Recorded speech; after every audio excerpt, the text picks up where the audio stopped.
and the millions watching around the world. Ladies and gentlemen, let's get ready to rumble! Yeah. What's up?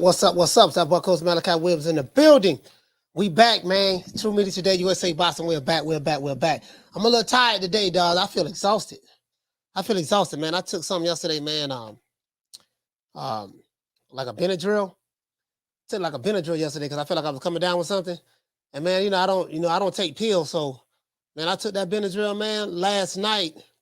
And bro, that shit feel like it got me like, I feel like a zombie. So it's gonna take me some time to get over it. You know what I mean? I just feel like, man, I feel very, very sleepy, very tired.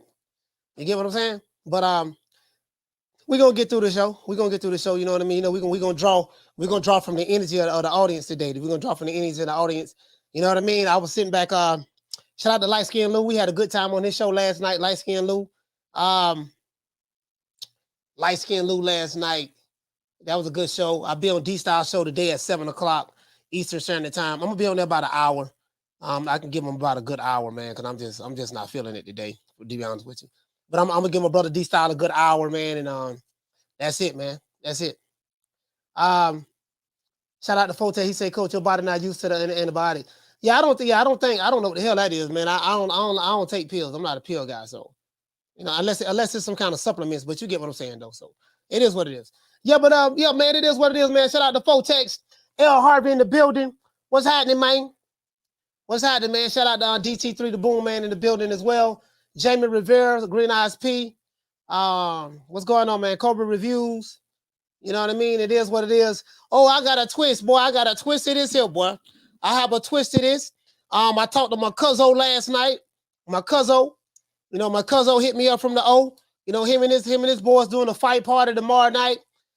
Quite a few people I've been speaking with, my homeboys and a couple of family members. They throwing fight parties. Some of them are paying. Some of them are paying for the fight.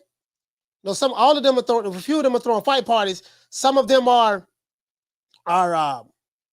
streaming the fight. They're not paying for it, and some of them are paying for it. And these are older guys. You get what I'm saying? Shout out to Drew, dropping that $2 super chat. He said we need Eddie versus Booger Ray to happen next. Yeah, that ain't happening. You get what I'm saying? I did several shows on that though. Shout out to Drew though from LA. But yeah, you get what I'm saying though. So it is what it is, man. We got I'm really, this is a good place in boxing. We're in a good place right now. You get what I'm saying? Regardless of how a person may feel or may not feel, you get what I'm saying? Regardless of how a person feel or may not feel, fact of the matter is this is a big fight that's coming up this weekend. It may not be big to some, but it's big to others. I have people, and the people who I've spoken to who say they throwing fight parties, they my age and older. They really throwing fight parties. So for people to take the time out to throw a party for a fight, it tells you something. Now, whether they're going to pay for it or not, that's another story. But I know my cousin hit me up last night and asked me, was I coming to? Hey man, you gonna come down? You gonna come down to You gonna come to Orlando, man? Do the party? I like, no, I'm doing one here. I was even invited to go down to Miami. You guys know I lived in Miami 20 years. To go to a party down in Miami. A fight party down in Miami that what my little brother, my young brother, I just say this because I don't want to say the brother's name. A welterweight champion. He's the WBO champ. You know what I mean? And one of his family members is going to be down in Miami. And I just say that they're doing a fight party that, and they invited me to come down. But I won't be able to go because I'm going to be here doing the fight party here. So I'll probably go down. I don't know, maybe Sunday, the next day. But I'll probably go down there. But people throwing fight parties. Anytime people throwing fight parties for a fight, it's a big thing. That means people are excited about it. People are motivated about it. People have shown interest about it. And this is a spark interest type fight. This is a spark interest type fight. It is what it is. Now, will this fight determine who will be the face of boxing? No. I don't think no one person in today's era can be the face of boxing. In today's climate, some would say that's Canelo. Okay, some would say that's Joshua Fury. In America, I just say in America, the two biggest names, and I think they go by like people like Leonard Ellaby and the people in the business. They go by the draw. When you fight, are people excited? Do you bring people from all over the country to fill up hotel rooms, to rent cars, do you bring money to the city? Like when you are an attraction, and Leonard Ellaby have always said this, when you are an attraction, as a matter of fact, let me since I'm talking about Leonard Ellaby, I thought I thought about something else. When you are an attraction, are you able to draw people? When people come to your city, come to your event, they bring money. So, in boxing, that's just the bottom line. Are you able to attract? You know what I mean? Attract. And a lot of fighters, let's be real, a lot of fighters are not attractions. A lot of fighters are not attractions. You have fighters who can do well. They can bring 10, 15, 14, 13,000 out. You know what I mean? I've seen it. I've seen the Crawfords can do it. Ryan Garcia can do it. Shakur Stevenson does it in Jersey. You got some people, and then Tank does it everywhere he goes. Ryan Garcia, for the most part, he does as well. You know what I mean? Probably not as much as Tank, but he does it as well. You get what I'm saying? So I say all that to say this.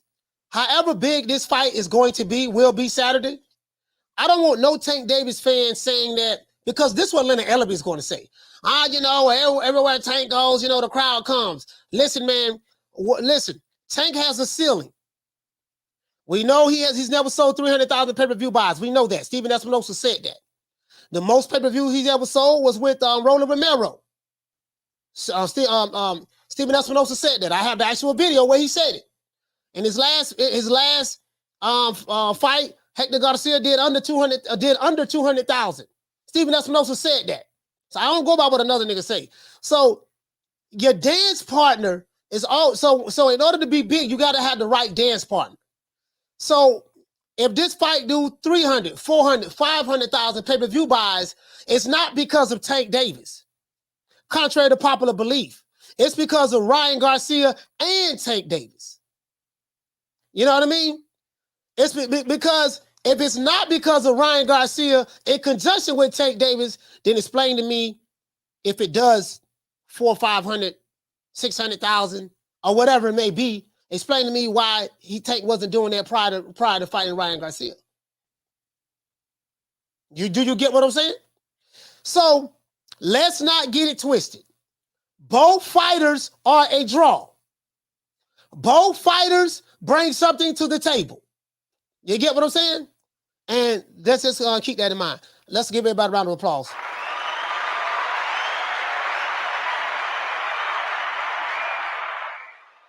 You know what I mean? So now both fighters, bring something to the table. It is what it is. You know what I mean? But anyways, he said belts don't matter. It's all about putting butts in seats. Well, from a business standpoint, belts don't matter. But tell Canelo Alvarez do belts matter. That's not. I know what you're saying, Brady. You are regurgitating what Leonard Ellaby says. You regurgitate what Leonard Ellaby says. But tell somebody like Canelo Alvarez that though. Canelo Alvarez belts matter to him. And there's no fight in America bigger than Canelo. Period. Shout out to Food Revolution. Shout out to Lisa Bell's in the building. So tell Canelo that. Canelo doing what Tank doing and some. As a matter of fact, Canelo doing, and some. Canelo doing more than Tank. So tell him it don't matter. You get what I'm saying? That's what I would say. That's what I would say to Leonard Ellaby. But anyways, let's get into the show. Now, shout out to everybody in the chat, man. Shout out to everybody in the chat. We're going to have a good one today. Phone lines will be open early. Ryan Garcia's Ali moment. And, oh, goddamn, there they go. Here come Coach. Here come Coach with the flim-flam. Here come Coach with the flim-flam. But I want you to hear me out, though. Will he pull off the shocking upset? So y'all, where I'm going at with this. Will Ryan Garcia have his Ali moment? Am I saying Ryan Garcia's Ali? No, I'm not. Some fool gonna leave this show today. Man, I left Coach show. Coach was comparing Ryan Garcia to Ali. I promise you, there is a slow learning disability individual in the chat right now that's gonna leave this show and say that Coach is comparing Ryan Garcia to Ali. I can't make this up. True. I can't make this up. There is a slow El Fulio right now that's listening to this show. They're listening to it on Twitter. They're listening to it on Facebook. They're listening to it on YouTube and Twitch right now. And they are going to say, man, that nigga compared Ryan Garcia to Ali. Can you believe that? Right now, I can't make this up. True. Boy, oh, Lord have mercy. Anyway, shout out to Jackie Hernandez. Hey, okay. Dropping that quarter of a bam, dub on your boy. Hey, Leroy. Super chat received. Playtime's over, boy. Shout out to Jackie Hernandez for dropping that quarter of a dub. I appreciate that. Down from the bar, there's a platform stage. People pimping, sharp as razor blades. Anyways, let's go ahead and get into the show so I can open up these phone lines. Will Ryan Garcia have his Ali moment this Saturday night in Las Vegas? That is the question I often ask myself as this day approaches. I spoke about this on a Light Skin and Lou Paul podcast last night. I've been pondering about this fight. However, no, I want to go to however. I'll say this. That was a good podcast we had last night. Shout out to those guys. Shout out to Kiki, Bink, and I forgot the brother, man, the young brother that's a boxer. Shout out to you guys. You know what I mean? I really appreciate you having me on. And Light Skin Lou. Now, I would never compare Ryan Garcia. I'm reading my opening soliloquy and then we'll get into the show. Now, I would never compare Ryan Garcia or any fighter today, any fighter, whether it's a heavyweight, a flyweight, or anything in between. I would never compare any fighter or Ryan Garcia, of that matter, to the great Muhammad Ali. There is no comparison. These niggas ain't built, like they ain't cut from that. However, I'm noticing a trend here. What is the trend, Coach?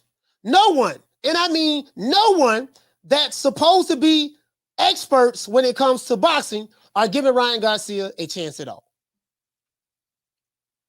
All of the boxing insiders that I've spoken to personally, when I was in New Mexico, when I was in San Antonio at the Robert Garcia Boxing Academy, when you find Mexicans and Chicanos all going for the black guy, and they're going against their fellow, Chicanoan or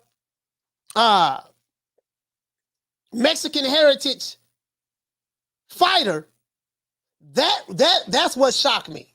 That's what shocked me.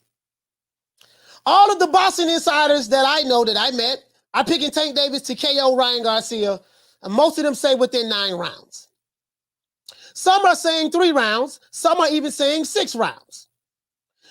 You know what I mean? From fighters who have sparred Tank, I'm talked to fighters who sparred him, to trainers who've been around him. And they are all saying the same thing. And these are trainers, boxing insiders, and fighters. All of these guys are from different walks of life. So it's not a racial thing. They have different walks of life. It reminds me of the story of Muhammad Ali and George Foreman in the Rumble in the Jungle. Watch how I tie this together. Am I saying this fight is Rumble in the Jungle, Ali and Foreman? No. It's going to be an old nigga listening to this show right now because some of you old niggas got crusty ears and you hear what you want to hear. So, and it's a young nigga right now that's listening to this show. Oh, man, the nigga, whoa, wait, but this I Rumble in the Jungle. This Ali and Foreman. I'm not saying that, but I want you to listen. This reminds me of the story of Muhammad Ali and George Foreman in the Rumble in the Jungle. I'm going to show you where I'm going at with this. When Ali fought George Foreman, he was 32 years old at the time. He was a 14-year vet in the sport of boxing. 14 years. Now, outside of the experience, Ryan Garcia and Tank Davis haven't been boxing that long from a professional standpoint. So, of course, I'm not comparing the skills nor the experience. So throw that out of the window, but I want you to follow me. When Ali fought Foreman, he was 32 years old. He was a 14-year vet in the sport of boxing at the time. George Foreman turned pro in 1969. 9 years after Ali turned pro, and I think he turned pro in 1960. He was known as a monster at the time. Tank Davis is known as a monster. He was a knockout artist. Tank Davis is known as a knockout artist. He was bigger, younger, and stronger than Ali. Now, Tank Davis is not bigger than Ryan Garcia, but they're saying he's stronger, and they're saying he's a knockout artist. They're saying he's the greatest fighter of this era. He's a once-in-a-generational talent. No one can beat this guy. This is the hyperbole that's coming from people who are rooting for Tank Davis. When I say people, I'm not talking about the social media boxing fans. You know, they're going to ride the wave. I'm talking about the boxing, quote-unquote, experts. I want to throw that out there. You know what I mean? He had about, you know, before Foreman fought Ali, right, leading up to that point, he had about 37 knockouts leading up to that point. 37. He had a couple of, one guy retired, didn't come out. He had a couple of decisions, but he had TKOs and knockouts. 37 knockouts leading up to that point to fight Ali. Foreman destroyed Ken Norton, Frazier, George Chuvalo, and Chuck Webner with ease. He ran through them like Nimrod. Ali fought these same fighters. He didn't run through them like that. George Foreman ran through them like that. Right? Ali was a 4-1 underdog heading into this fight. No one gave Ali a chance to beat George Foreman. Very similar to no one is giving Ryan Garcia a chance to beat Tank Davis. Am I saying that Ryan Garcia is going to beat Tank Davis? No, I don't know. You know what I mean? But I see some similarities as it relates to overwhelmingly favorite in the eyes of the public. Massive underdog. This dude don't stand a snowball chance in hell. He's on TikTok. He's a YouTuber. He's pretty. He got dimples. He's corporate. He like Golden Boy. None of that. Tank Davis isn't invincible. He's a tank. He's invincible. God did not create anything on the planet Earth that can hurt Tank Davis. There's not a fighter that comes from his pappy's loins that can defeat Tank Davis. Nobody in the history of boxing have ever seen anything like this. This is the shit that I'm hearing when it comes to Tank Davis. True, true, true. Even some members of his own entourage, meaning Ali, were crying while walking to the ring. Ali had to give members of his entourage a pep talk in order to lift up their spirits before they walked to the ring. So I say all that to say this. Either Ryan Garcia is a damn fool for taking this fight under the current contractual circumstances, or Ryan Garcia is a genius. We'll find out Saturday. Let's give everybody a round of applause.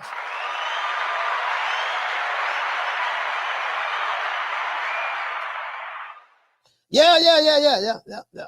Hey, Thuggy D say, he say 420, we smoking on this Garcia pack. Hey,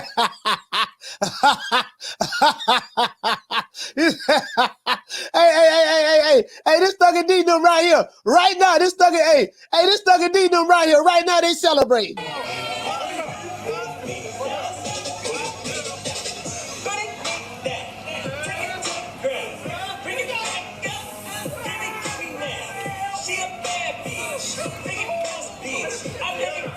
Turn around.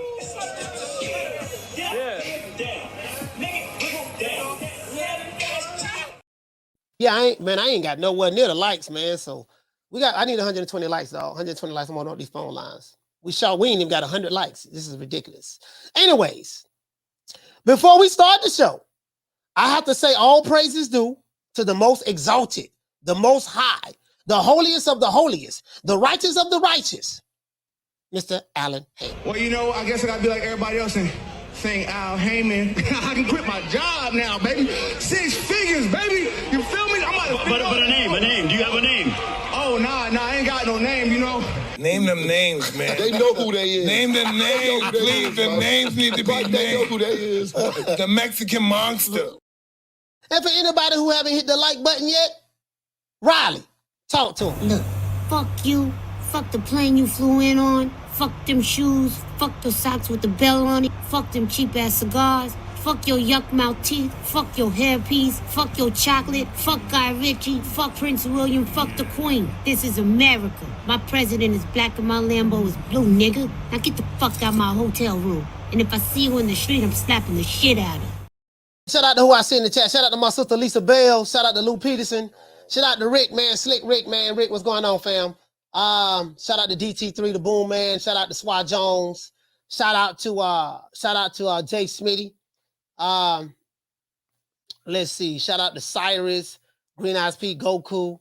Shout out to Jamie Rivera, Thuggin D, Marta King, Boxing, Kina. Shout out to Marlon, Halim. It is what it is, right? I can't see everybody. Shout out to Shad, Drew. What's going on? I say super chat. You sent the super chat? Okay. Drew sent the super chat. Let me see. I didn't see the super chat when I reading the opening statement. Shout out to Drew. Hey, okay. Dropping that quarter of a bam dub on your boy. Hey, Leroy. Super chat received. Playtime's over, boy. Drew says, Mexicans for Tank, baby. He say, hell, we love Devin Haney more because he came up fighting in Tijuana. He say Ryan Achiever. Okay, Ryan Achiever. All right. Mexican for Tank. Down from the bar, there's a platform stage. People pimping, sharp as razor blades. So can't nobody say that Mexicans don't support black fighters. You got a Mexican right here named Drew. He's supporting a black fighter over a Mexican fighter. He's supporting a black fighter over a Mexican fighter. So y'all can't say that. Shout out to anyways, let's get into the show. Now.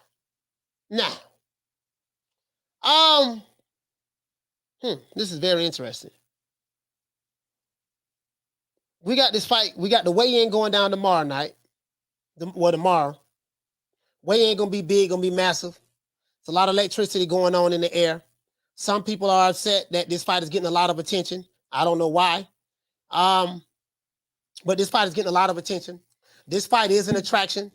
Again, I have family members called me yesterday, and I have some friends who called me, and they throwing a fight party for this fight. Shout out to Bless 365. They throwing a fight party for this fight. So that tells you everything you need to know. This fight is being marketed towards the Generation Z. This fight is being marketed towards Generation Z, right? I think my kids are the Generation Z. My son, I have a 21-year-old.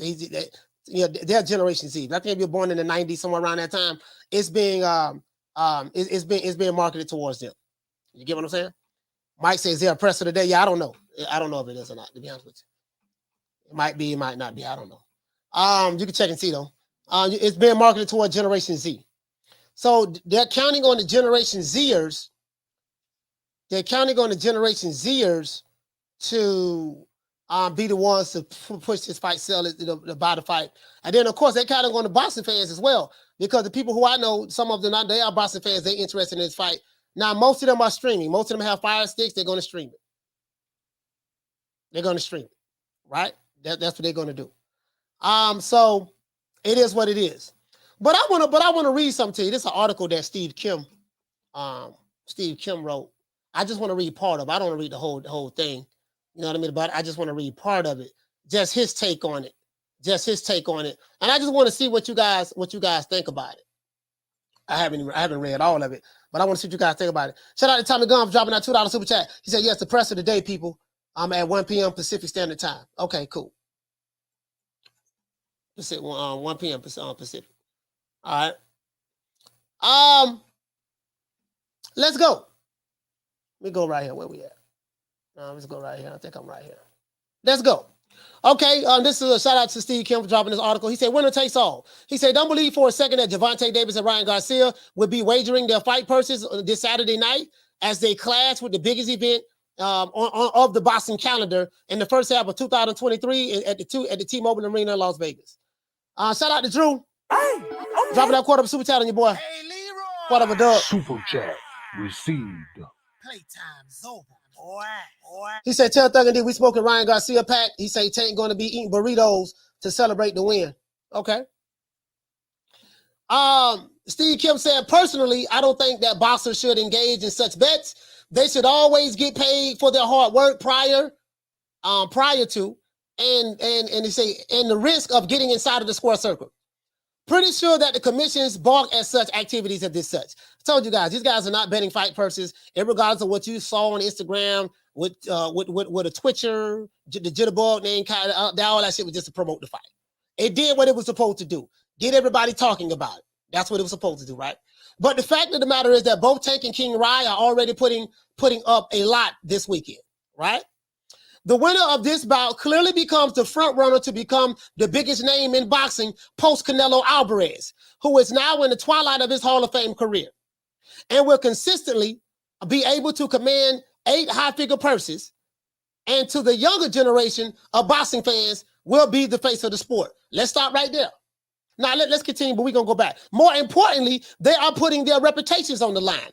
For Davis, he's 28-0 with 26 knockouts. This could mark his entry as a bona fide crossover star in the sport. And guess what's so similar to this?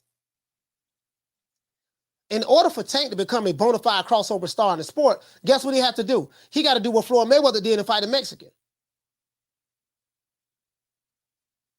Floyd Mayweather had to fight Oscar De La Hoya in order to become money made. Tank Davis is going to have to fight Ryan Garcia in order to go to heavenly heights. He's not there yet, contrary to popular belief what Leonard Ellaby says. He's not there yet. After this fight, if he wins, he will be there. Very similar. Very similar. I don't know if you guys caught on to that though. Very similar. But let's get back into it. Shout out to Shelton Moore in the building. For Davis, he's 28-0. This could mark his entry as a bona fide crossover star. While he's had some solid wins in the past, he's never truly had that name victory on his resume. And this is facts. He ain't fought no hell of a names. Let's just be real, right? Contrary to popular belief. But make no doubt about it, he is already an attraction. These are facts as well. Tank is an attraction. You know, SeaWorld, Disney World, he's an attraction, right? He attracts money. He attracts money to cities. This is true.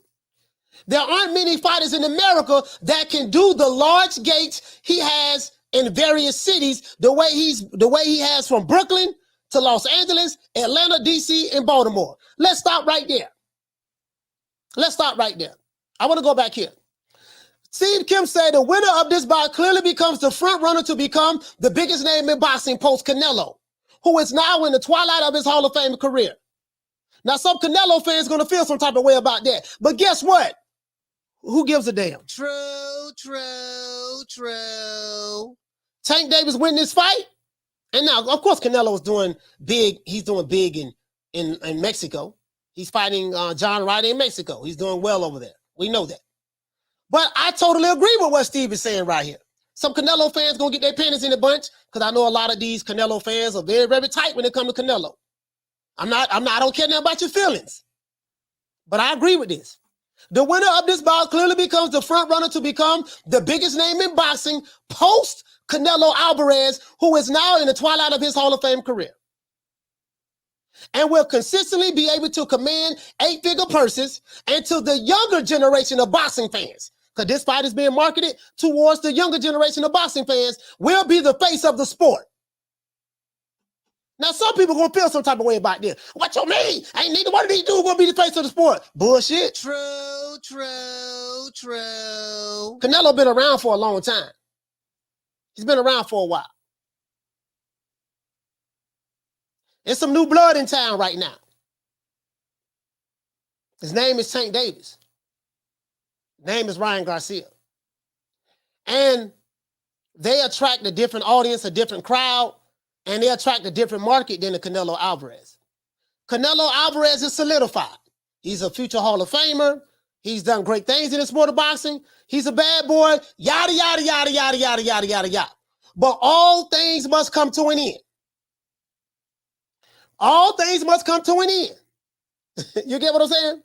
No one stays on top forever. There, in the history of any combat sport, there has never been a fighter or participant in combat sports that has been big, has stayed on top forever. Someone has always eventually eclipsed that. Now, ain't nobody eclipsing what Ali have done. You get what I'm saying? So I ain't talking about that, you know, but what I'm saying is, as it relates to the moment right now, today, it's a new day. This fight right here will be, the winner will probably more than likely be the biggest name in boxing, and they're going to be the face of the sport eventually. That's just the reality of the situation. Errol Spence ain't going to be the face of the sport. Crawford ain't going to be the face of the sport. Deontay Wilder ain't going to be the face of the sport. Jared Anderson ain't going to be the face of the sport. Devin Haney, and he's undisputed champion, but he ain't going to be the face of the sport. Teofimo Lopez, he's Hispanic, but he ain't going to be the face of the sport. Ain't nobody doing what Tank doing. I gotta keep it 100. Ryan Garcia, and ain't nobody doing what Ryan doing. Well, Ryan got the corporate dollars. But these two guys bringing two different worlds together. Well, you know, they're bringing a young generation, but they're bringing a young generation from different perspectives.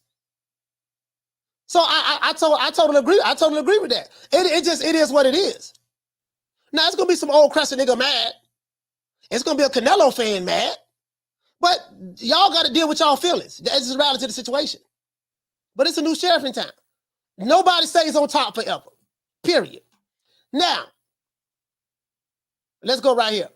He said, make no doubt about it. He is already an attraction. Tank he is. Tank Davis is an attraction, and he ain't really fought nobody. True.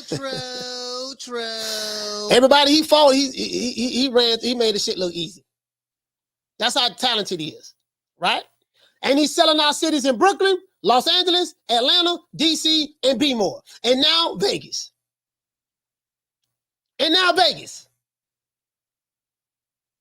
These are the facts. There has been some doubts on his status as a 3-division champion. Truth be told, his most legitimate claim, as he won the IBF 130-pound title by bludgeoning the respected Jose Pedraza in 7 rounds back in 2017. His other belts have been of the Reggie variety. Hey, Steve Kill called it Reggie, which it is. His other belts have been of the Reggie variety, with the WBA in the safe confines of the PBC hand-picked foes. This is facts. This is facts, Tank Davis fans. The man been cherry picking. Well, he beat Mario Barrios. Yeah, but he ain't fight Josh Taylor. Mario Barrios was a safe pick. Now that's gonna hurt some Tank Davis fans. Cause I know y'all, cause a lot of stuff be fluff a lot. A lot of stuff be fluff. So he has a fluffed up record as well. Let's just call it the way it is. Now I know I don't hurt some Mexican fans about the Canelos. I don't hurt some old crusty niggas about these guys can be the biggest name in boxing, and I don't hurt some doggone Tank Davis fans. I'm spreading it all around. I'm gonna let you guys call in. Let's see what the likes. So what we got on the likes though? What we got on the likes though? Shit, we need 200, man. We need 37 more likes. Anyways, let's get into the show. Regardless, there is no denying his fan-friendly style and offensive arsenal.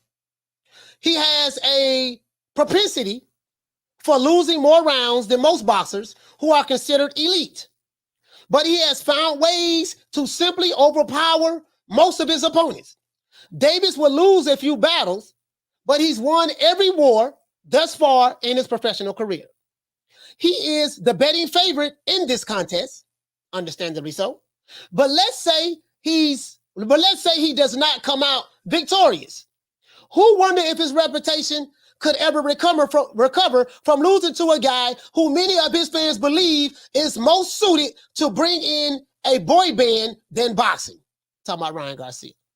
As for Garcia, 23-0 with 19 KOs. For him, this is an opportunity to show that he is indeed as much steak as sizzle. Okay. I got caught up right there, guys. If there has ever been a boxing star that has been created in the social media era and through the internet, it is telegenic. It is the telegenic young man from Victorville, California. He has more matinee idol looks and a flashy style. With that, he has been able to appeal to a different type of audience. Remember, I said this. I said Ryan Garcia appeals to a different type of audience. And you see, how they got the picture? They got Ryan Garcia hitting the pass. You see the rays of light, like the rays of light shining from heaven. He looks heavenly right here. Ryan Garcia looks heavenly. He's God sent. Tank Davis come from the hood, the gutters. Ryan Garcia comes from the hood of Victorville. Victorville is a poor city, but he looks heaven sent right here. Clean cut, heavy sent. He said, this is a fight to show everybody that I'm great. I'm not daring to be great. I know that I am great. This is what Ryan Garcia said. You get what I'm saying? His detractors would say he's more influencer than prize fighter. Remember what Floyd Mayweather say? He said Tank Davis built his fan base from kicking ass. Ryan Garcia got his fan base from YouTube. There's a difference. Remember, I told you the perception that Tank Davis team is putting out there about Ryan Garcia, right? His detractors would say that he's more influencer than prize fighter. But that's unfair, given that he did have a legitimate amateur career. And he began his pro run on a small local cars in Tijuana. So he started fighting in Mexico just like Devin Haney started fighting in Mexico. Yes, he has been protected a bit, given his status and popularity, but he does have some decent wins under his belt. Jake Paul, this isn't. People are trying to say that Ryan Garcia is Jake Paul, and that's the furthest thing from the truth. You could argue that some steps have been skipped with Ryan Garcia. That is true. But dues have been paid. He paid his dues. But the question is this. Just how will he handle being the underdog for the first time in his career versus a legitimate puncher? Then you have the factor of the catch weight at 136 pounds and the rehydration clause, all of which favors the much shorter and stockier southpaw in Gervonta Tank Davis. We won't know who will come out victorious in this fight for a few days. But it's clear that Davis' side won this negotiation as they exploited Garcia's zeal to make this bout. The thing that get me is this. Tank Davis is such a killer, and Ryan Garcia is a TikToker, but they showed up, made sure they had every advantage under the sun.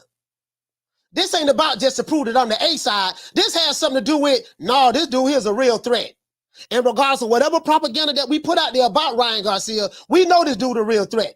So just to make sure that we come out on top, because we really don't know if we're going to come out on top, to make sure let's throw everything in the contract in our advantage just to see if he'll take it. Tank Davis fans don't want to admit that, but that is the truth. That boy Tank Davis is worried about this guy. I know they celebrating to be more, and you have a right to celebrate. I get it. But the fact of the matter is, they threw all that other stuff in there for a reason. You get what I'm saying? But it doesn't matter now. He signed the contract. It is what it is. Oh, let's see what we got. We got enough likes yet? Oh, we still short. We need 18 more likes before I open up the phone lines. 18 likes. We need 18 likes. Shout out to Steve Kim writing a lovely article. That was a lovely article. Shout out to Food Revolution. Shout out to my main man, Rockman. What's going on, fam? The Wise. Shout out to Brady 12. Knockdown 305. Dade County's finest. Solo Dolo. It is what it is. Let me address people in the chat. Shout out to Anthony. Shout out to H Entertainment. What's going on, fam? What's going on? Shout out to Keenan. He said Ryan Trick Tank. Don't be surprised if he stay at 135 after this fight. Well, we'll find out. Shout out to Marlon. What did he say, fam? He said Tank fans like the video and stop hating. Shit, I got Tank fans. I done probably pissed off Tank fans, Canelo Alvarez fans, and I done picked off some old crushes. It is what it is. One thing about me, man, I'm team fuck the other side. I ain't on nobody's side, bro. I'm not on the Mexican side. I'm not on the black side. I'm not on the white side. When it come to boxing, I draw no color lines when it come to boxing. Whatever racial hangups you may have, that shit ain't got nothing to do with me. I give two fucks. Shout out to Fee in the Tube as well. I give two fucks. This ain't about your feelings.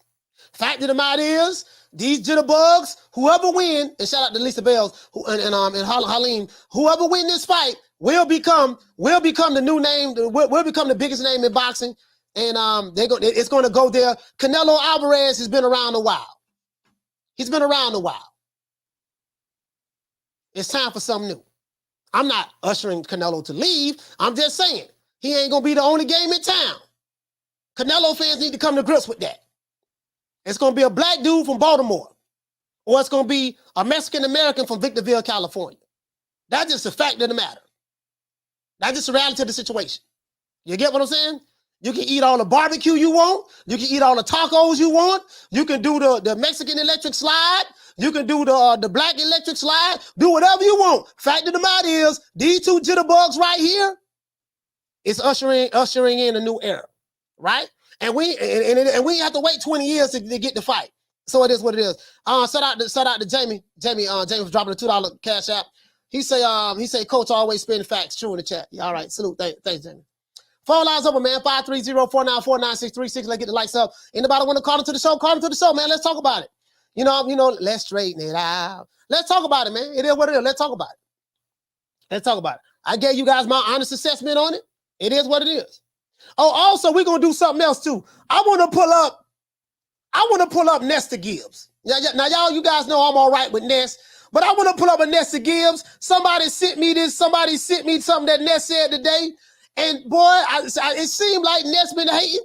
Ness, I know. If you ain't watching, you probably got somebody else that's gonna watch the show and tell you what I said. But Ness, they say you've been hating. They say you've been hating, Ness. That's what they say. We're gonna address that too. That's what they say, Ness. Carla, what's your name? Where you calling from? Yo, what up, Coach? It's Rod from Cali. Rod from Cali, talk to me. All right, Coach. So today's topic is about who becomes the face of boxing. Whoever wins between Tank and Ryan. No, that's not the topic. The topic is basically can Ryan Garcia have his Ali moment, meaning him being a massive underdog. No one's giving him a snowball chance in hell. Tank Davis being this invincible force that not a man that God created can defeat. And Ryan just need to show up to the fight, lay down, because everybody know he ain't gonna win. So the thing is that's what this topic is about. Will he have his Ali moment? Meaning, will he rise to the occasion like Ali rose to the occasion when they counted him out when he fought George Foreman? That's the topic. You know what, Coach? I'll be honest with you. When this fight first got announced, I had Tank all the way, right? As closer we got to the fight, I don't know, man. It's closer than ever. And man, if you look at Ryan's demeanor, Coach, throughout this whole fight week, he's just grasping the moment. You see him in the grand openings, attending the fans. He just seems calm. He seems he's ready for the moment. Tank, man, you really haven't seen much of him. He didn't even show up to the open workout to say something, I'm sensing more of nervous energy from Tank than Ryan. Ryan seems like he's ready for this. And you know what, Coach? I don't know, man. I believe Ryan. I think Ryan has a good chance of pulling the upset and have it his Ali moment, It's like, when Ali first fought Sonny Liston, nobody gave Ali a chance neither. Coach, everyone was saying that Sonny Liston was going to murder him and, and then look what happened. So, it just takes one fucking punch, Coach, to change everything. And, hey, Ryan does have that power, Coach. So, yeah, man, definitely. I think Ryan definitely could have his Ali moment, Coach. All right, man. Rob from Cali, man. West Coast, stand up, man. Yeah. Salute.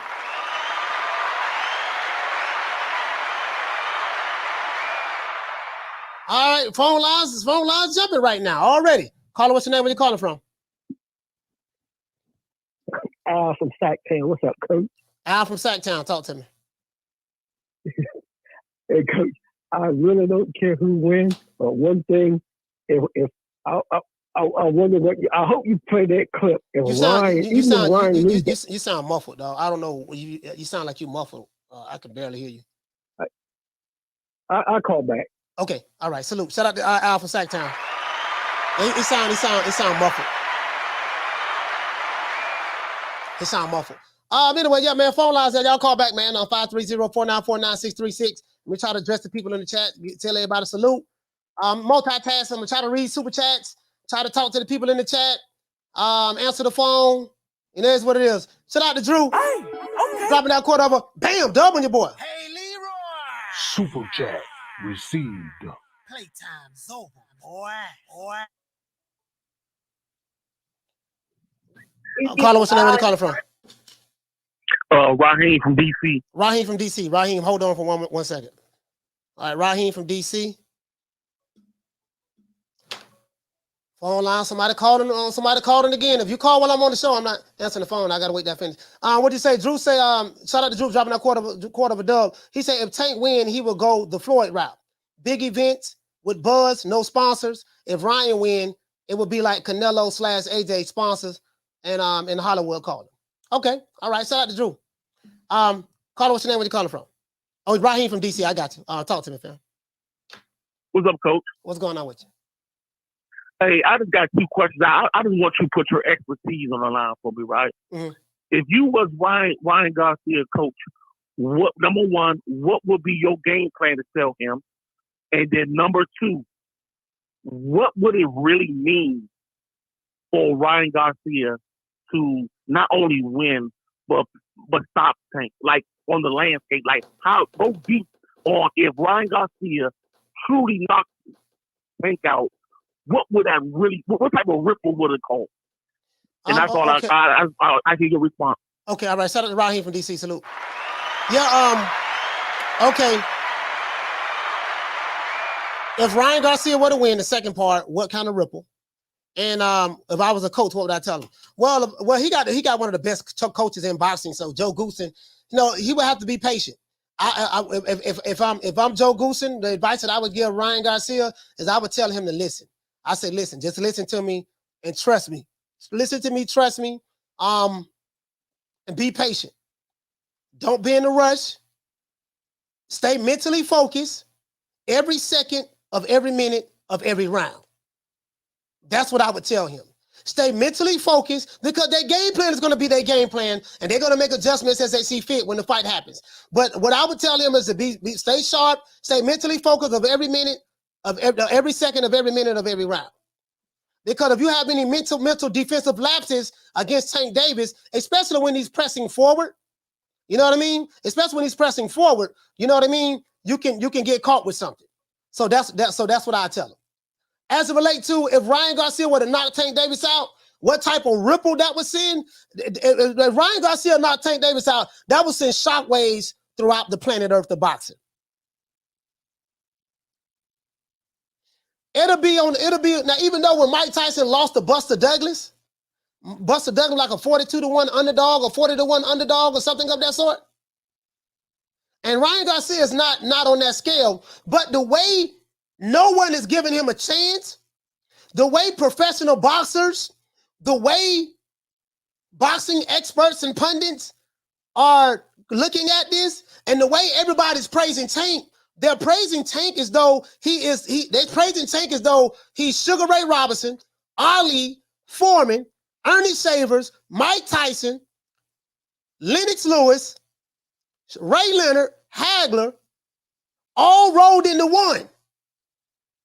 So since they promoting it that way, if Ryan Garcia was to win this fight, I could potentially see a couple of Tank Davis fans jumping off a building on Saturday night or Sunday morning. True. I could potentially see that. This guy here say, start reaching, coach. No, you cap. I'm not reaching. That's what people are saying. I'm not reaching at all. You ain't got to agree with it. I give a fuck about what you say, nigga. Fuck you. Take that. Caller, what's your name? Where you calling from? Hey, Coach, this is Swat Jones from Fort Worth. Swat Jones, talk to me. Man, you always had the dopest, content, man. I really appreciate you even allowing the calls in, man. I mean that for real. I think for me, man, the sad part about it is like in my spirit, I don't even think the mainstream media really won't think to be that face of boxing. I just don't.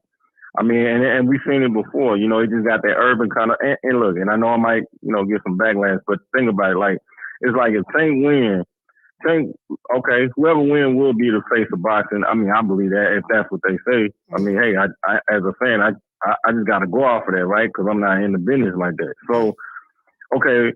If Tank win, let's say he become the face. His respect there, even from the fans, though, he still got to get Dev, and he's still going to have to deal with Dev or Shakur to even get that kind of respect. I mean, with that, as far as just the whole package, the whole coin, like I like to say from Jerry Maguire and shit, right? But then, like, if Ryan wins, Ryan, that's like the path of least resistance for a marketing standpoint, because nowadays, if Ryan beat Tank, it's like, oh shit, we got this golden boy look. We got the social media following. He you know, he's easy to market. You know, he you know, it's just, and I know from business and marketing, they love that kind of stuff. So it's like, it's almost like Tank got more to lose than Ryan, because even if, and I don't know, it's crazy. This is a crazy kind of match, man. And you know, it's just crazy. But I think that when I see just from what I know about the market and from what I've seen in like public eye, Ryan is definitely the least path of resistance for marketing when it comes to business, because Tank has got a bad boy, he got an edge, he got kind of an urban kind of vibe. That's why I feel like with media, they don't, you know, even though they can market both, I think that it's like a slight edge to say, hey, we kind of want this guy to win just because he's a little maybe soft around the edges. But even if Tank do win, they'll market him. But that boy gonna have some hell going through going forward, because they're gonna say, okay, now you gotta fight Dev, now you gotta fight Shakur. It's almost like his whole little, what they call it, the GOAT pathway, like on 300 and shit. Like, it's just now beginning if Tank win, because now the show really gonna start for Tank if he win. Ryan, if he win, I don't really think that pathway to market and be the face of boxing is gonna be as hard. No, and that's crazy when it comes to that marketing stuff. And to be honest with you, me coming from a marketing background, and I do it right now today for a living, outside of my hobby, running this show, you hit the nail right on the head. And I say this time and time again on the show, I say Ryan Garcia has a clean-cut image. I say he's more cut from the lines of Golden Boy. He's very marketable. You know, he has the dimples. He doesn't get in trouble and stuff like that. Tank Davis have a bad boy image. He's not as articulate. You know, he doesn't know how to put his words together, and he stigmatizes, and the mainstream media is going to always remind Tank Davis, look, you're a woman beater. You're a woman beater. Well, they're gonna we show how you snatch women up by the neck in public. You know what I mean? You don't been arrested a couple of times for domestic violence. Very similar. And I said this on this show, and people looked at me as though I was hating. And I'm like, no, I understand. You got to understand. When I speak from a marketing standpoint. I know how this shit go down. Business. I got a million marketing books over here. I took a whole lot of courses and classes. I spent $50,000-$60,000 on this stuff. I understand this shit very, very well. And Ryan is more corporate than anything. If Ryan Garcia was to win this fight, the way everyone is hyping Tank up, when I say it's not just average people hyping Tank up, these are key people that are in the sport of boxing, top guys, people who've been doing this for years, trainers, boxers, TV personalities. The way they hyping this guy up, if Ryan Garcia don't stand a snowball chance in hell of winning this fight, and I'm not using hyperbole, I'm dead ass serious, bro. I've been to New Mexico, I've been to LA. I've been to, I was in the airport in Long Beach. I was in Kansas City. I was there like 3 days in Kansas City. You know, when I went to San Antonio, bro, when I found Chicanos and Mexicans saying that Gervonta Davis is going to beat Ryan Garcia, and on top of the blacks that say that they gonna beat him, bro, it's like, damn, I'm dead ass serious, bro. I ain't making this shit up. I spoke to these people. I've heard the had conversations with them, so I know what I'm talking about. So if Ryan were to win, it'll shock everything. It'll shock everything. But let me let you get the last word, so I can let you go. My last word. No, I believe it, Coach. I'm in corporate America now, man, and man, the shit get dirty. Like, man, like if you been like you say, marketing background. Me, I'm sales, marketing, average shit like that, and so it sometimes when it comes out of that, it don't matter how much talent you got, and it don't matter how many people really rock with you, man. It's about what the business is, what's better for the bottom line, what's better for the business, what's easy for the business. And that's why this is a unique thing, because Tank wanted to go out there and really beat that boy. I mean, he really is, because I don't see them rooting for Tank to win on that side, on the business side. So anyway, Coach, but dope ass shit, man. I just had to, but it is scary, man. Like, man, Ryan is a walking gold mine. and nobody can forget that shit. So, yeah, all right, man. That's John For real. Fort Worth stand up. Yeah. Yeah, I ain't going about just what I'm telling you, bro. I don't talk to bro. You see Mexicans like you ain't gonna see a Mexican say that Canelo gonna lose to anybody. That just ain't gonna happen. You know what I mean? Canelo gonna be fighting King Kong. They gonna, yeah, man. I'm telling you, man, the Canelo got a chance against King Kong. You get what I'm saying? So, anyways, hold on. Let me get this super chat out the way. Hold on. Caller, give me 1 second. Let me get the super chat out the way. Shout out to King of Kings. Dropping that half for bam, dub on your boy. Hey, Leroy. Super chat received. Playtime's over, boy. King of Kings he said, I pray Ryan has an Ali moment. He said, Tank will respond and take care of business by the 10th round. Yeah, I picked him to maybe start Ryan by the 9th or 10th round. If it go 12, I think Ryan is going to win. But I'd be shocked if Ryan knock him out. I'd definitely be shocked. He said, DC East Coast in the building at MGM Grand Vegas. He said, I'm taking all bets. And saying Coach sent me. All right. Caller, what's your name? Where you calling from? We did it first. We motivate even the great. Coach, it's me, Steve Kim.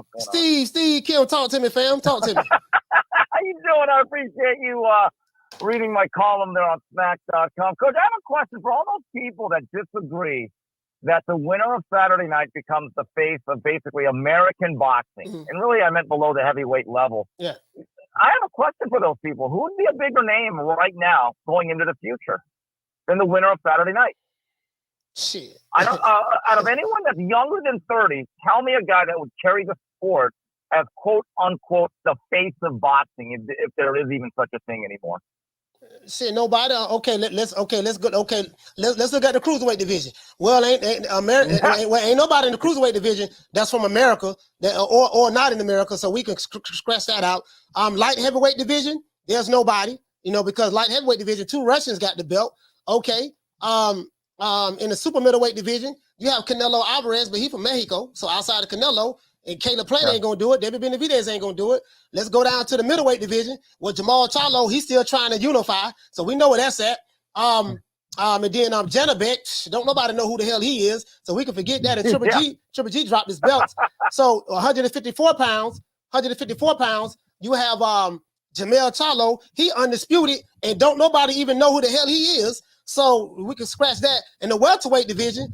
Errol Spence, he getting in car accidents and really ain't fighting that much. And then, everybody hates Crawford, so that it ain't gonna be neither one of them. And then let's see, in the junior welterweight division, it's Josh Taylor. None of those guys are big stars and none of that, so that ain't happening. So in the lightweight division, there's nobody in under the heavyweight division that's bigger outside of Canelo. In the heavyweight division, that's bigger than these 2 guys. Period. Yeah, I mean, Coach, in my view, the best fighter overall in a year or 2 might be Shakur Stevenson. I've said he's got the most airtight style, technically and fundamentally sound, modern-day Pernell Whitaker, and he's growing into the weight, and he's a better puncher than people think. However, if he's only going to be a twice-a-year fighter at age 24 and he only has 20 fights, I don't know how he expands his popularity on that particular schedule. And he is so good at what he does. Guys, even like Tank and Ryan and Devin, they're not going to be in a rush to fight him. His talent is a blessing and a curse. So again, I am not stating, and neither are you, that the winner of Saturday night is as big as Ray Leonard or De La Hoya or Mike Tyson. We're just saying for today's day and time, Coach, the winner of Saturday night in America, post-Canelo, they are kind of the lead dog. That's all we're saying. Let me ask you this. Okay, you got Devin Haney. He's the undisputed lightweight champion. Do you see him being as big as Tank Davis or Ryan Garcia right now, even though he got all the belts? Well, I don't think he's as big. I mean, let's just be honest about it. There's a reason why he had to go to Australia. Number one, all the belts were there. But that's when the fight was the biggest. Coach, before I really met you, I went during the last year of the pandemic, 2021. Devin Haney had 2 fights in Las Vegas. I was at both of them. He fought Jorge Linares, and then he fought Joseph Diaz. I don't think they came close to even selling 6,000 seats for either fight. Wow. One was at the Mandalay Bay. One was at the MGM Grand. They had to pay for the arena. Now, again, there was still the lockdown. The pandemic was still in effect. It's a little bit different. This fight with Loma is one that he needs for the resume, but it'll be very interesting to see if that pay-per-view even cracks 125,000. I think the ticket sales will be generally good because Top Rank does a very good job of pricing the arena. But again, I will say this about Devin, though. This is a fact. Ryan Garcia fought 2 eliminators to face Devin Haney, and he never did it. There's a reason for that, because Haney is damn good, even though he may be growing out of the weight. But I think there's a difference between a big fight and an important fight. Haney-Loma is an important fight. It's an important but fight. The bigger fight is this Saturday. We have to be honest about that. Yeah. Haney, you hit the nail right on the head. Haney-Loma is an important fight, but Tank versus Ryan is the bigger fight. Yeah, I think this fight will actually do very well. There's really good buzz. I know people always talk about how much buzz does it have. I actually think it's going to do very well. Both guys have done a great job of promoting it, this, and that. And before I get out of here, I know people are going to ask, on the bottom of my article today, I was very clear. I believe that once Tank gets going, he's going to roll over Ryan Garcia. I think it's going to be a knockout between rounds 8, 9, or 10. So, Coach, I'll let you go. I know you got a lot of callers on the line. I'm going to continue listening, brother. All right, shout out to Steve Kim, man. Thank you for calling the show, fam. Steve Kim in the building, man. Yeah. That's I mean, honestly, that's kind of how I'm seeing it. I'm kind of seeing if there's going to be a knockout on Tank's behalf, I don't think it's going to be early. I think he'll probably stop Ryan about the 9th round. And I'm gonna give you my reasons why. My reasons why is I think that, just the footwork. I'll tell y'all. I'll let y'all know. I got 2 calls calling in at the same time. Let me see what's up. But does it mean that Ryan can't win this fight? No, it doesn't mean that at all. Ryan definitely can win this fight. You know what I mean? He's gonna have to have a perfect fight though. Caller, what's your name? Where you calling from? Coach, what's happening, man? It's Casino like Chris. Casino, talk to me. All right, man. First, all right. To answer the subject of the show, I done finally made my mind up. And the question is Ryan gonna have his Ali moment? Can Ryan pull this shit off? Hell no. I had thought about this shit long and hard. Man, Tank's gonna knock that nigga out. But at the end of the day, as far as the marketing and all that, they both gonna be popular as hell after this shit, no matter what happens. And I feel like even if Tank knocked Ryan out, he's not gonna be able to catch up on them endorsements. Regardless, Ryan probably gonna get more endorsements after getting knocked out, just because he was in the fight. You know what I'm saying? He was in the fight, so it's he gonna still get them endorsements. I feel like even after Tank win, he ain't gonna be able to. He's still not gonna be able to compete with Ryan on the endorsements regardless. Ryan got that shit sold up. It don't really matter if he lose. He lose, he still got these endorsements. I was watching on his YouTube channel. He had he just dropped a new video or something, and he got endorsed by DMC. They got him advertising their new Hummer and shit. So I feel like that shit's not gonna stop. He gonna be the golden boy if he get knocked out regardless. It don't really matter, because I don't feel like a lot of people don't think he can win anyway. So if he lose, he's still gonna get a bunch of endorsements anyway. Tank not gonna be able to compete with him on the endorsements no matter what. Nobody is really that I know of, other than that dude they keep putting out there. What's his name? White Lightning. Every time you watch one of these events that they having for this fight, they make sure they bring that one dude up. His name Vito Malnesia or something. It's they trying to do the same thing with him and shit. But he got a long way to go. So I think Tank's gonna win the fight and shit. But Ryan gonna keep being successful with the endorsement. Okay. And that's my call. Shout out to Casino for the ATL. Salute, fam. Casino like prayers. Yeah. So again, someone hey, let's get the lights up. We need 48. We need 49 more lights. So again, I'm not getting any of the money from a marketing standpoint. So who gonna be the face, big, whatever the case may be. I mean, I'm not getting any of the money. None of us are getting any of the money, anyways. You get what I'm saying? But I say all that to say this. We've seen fights where, and this is another thing. Now, this is the question I have for Tank Davis fans. This is the question I have for you, Tank Davis fans. Has Tank Davis ever fought a guy who has the punching power of a Ryan Garcia? We still don't know how Tank is going to respond to once he get hit by Ryan.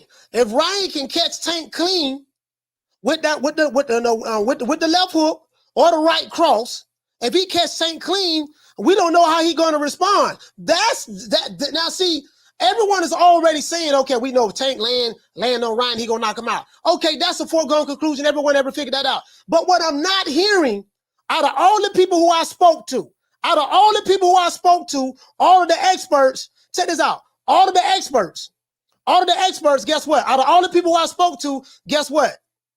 No one have said that. Now, how is Tank gonna respond? Because it's not like Ryan Garcia ain't got no punching power. That boy can crack. Carter, what's the name? Where you calling from? What's up, Coach? It's inevitable. D-Block, D-Town, D-City, D-Ville, Baltimore. Fine. What's going on, D-Block? Talk to me. What's up, Coach? You ready, man? We got 2 more days. Tomorrow's the weigh-in. Man, I can't wait.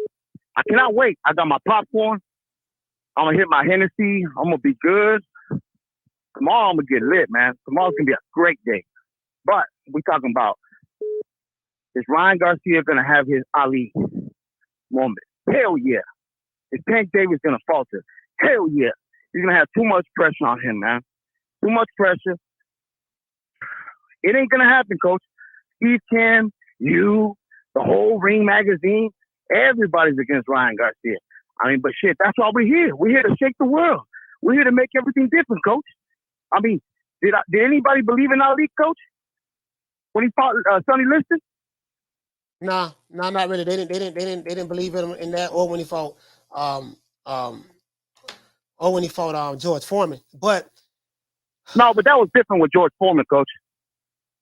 You know, I'm talking about when Ali was young. He was coming up. He was an Olympic medalist.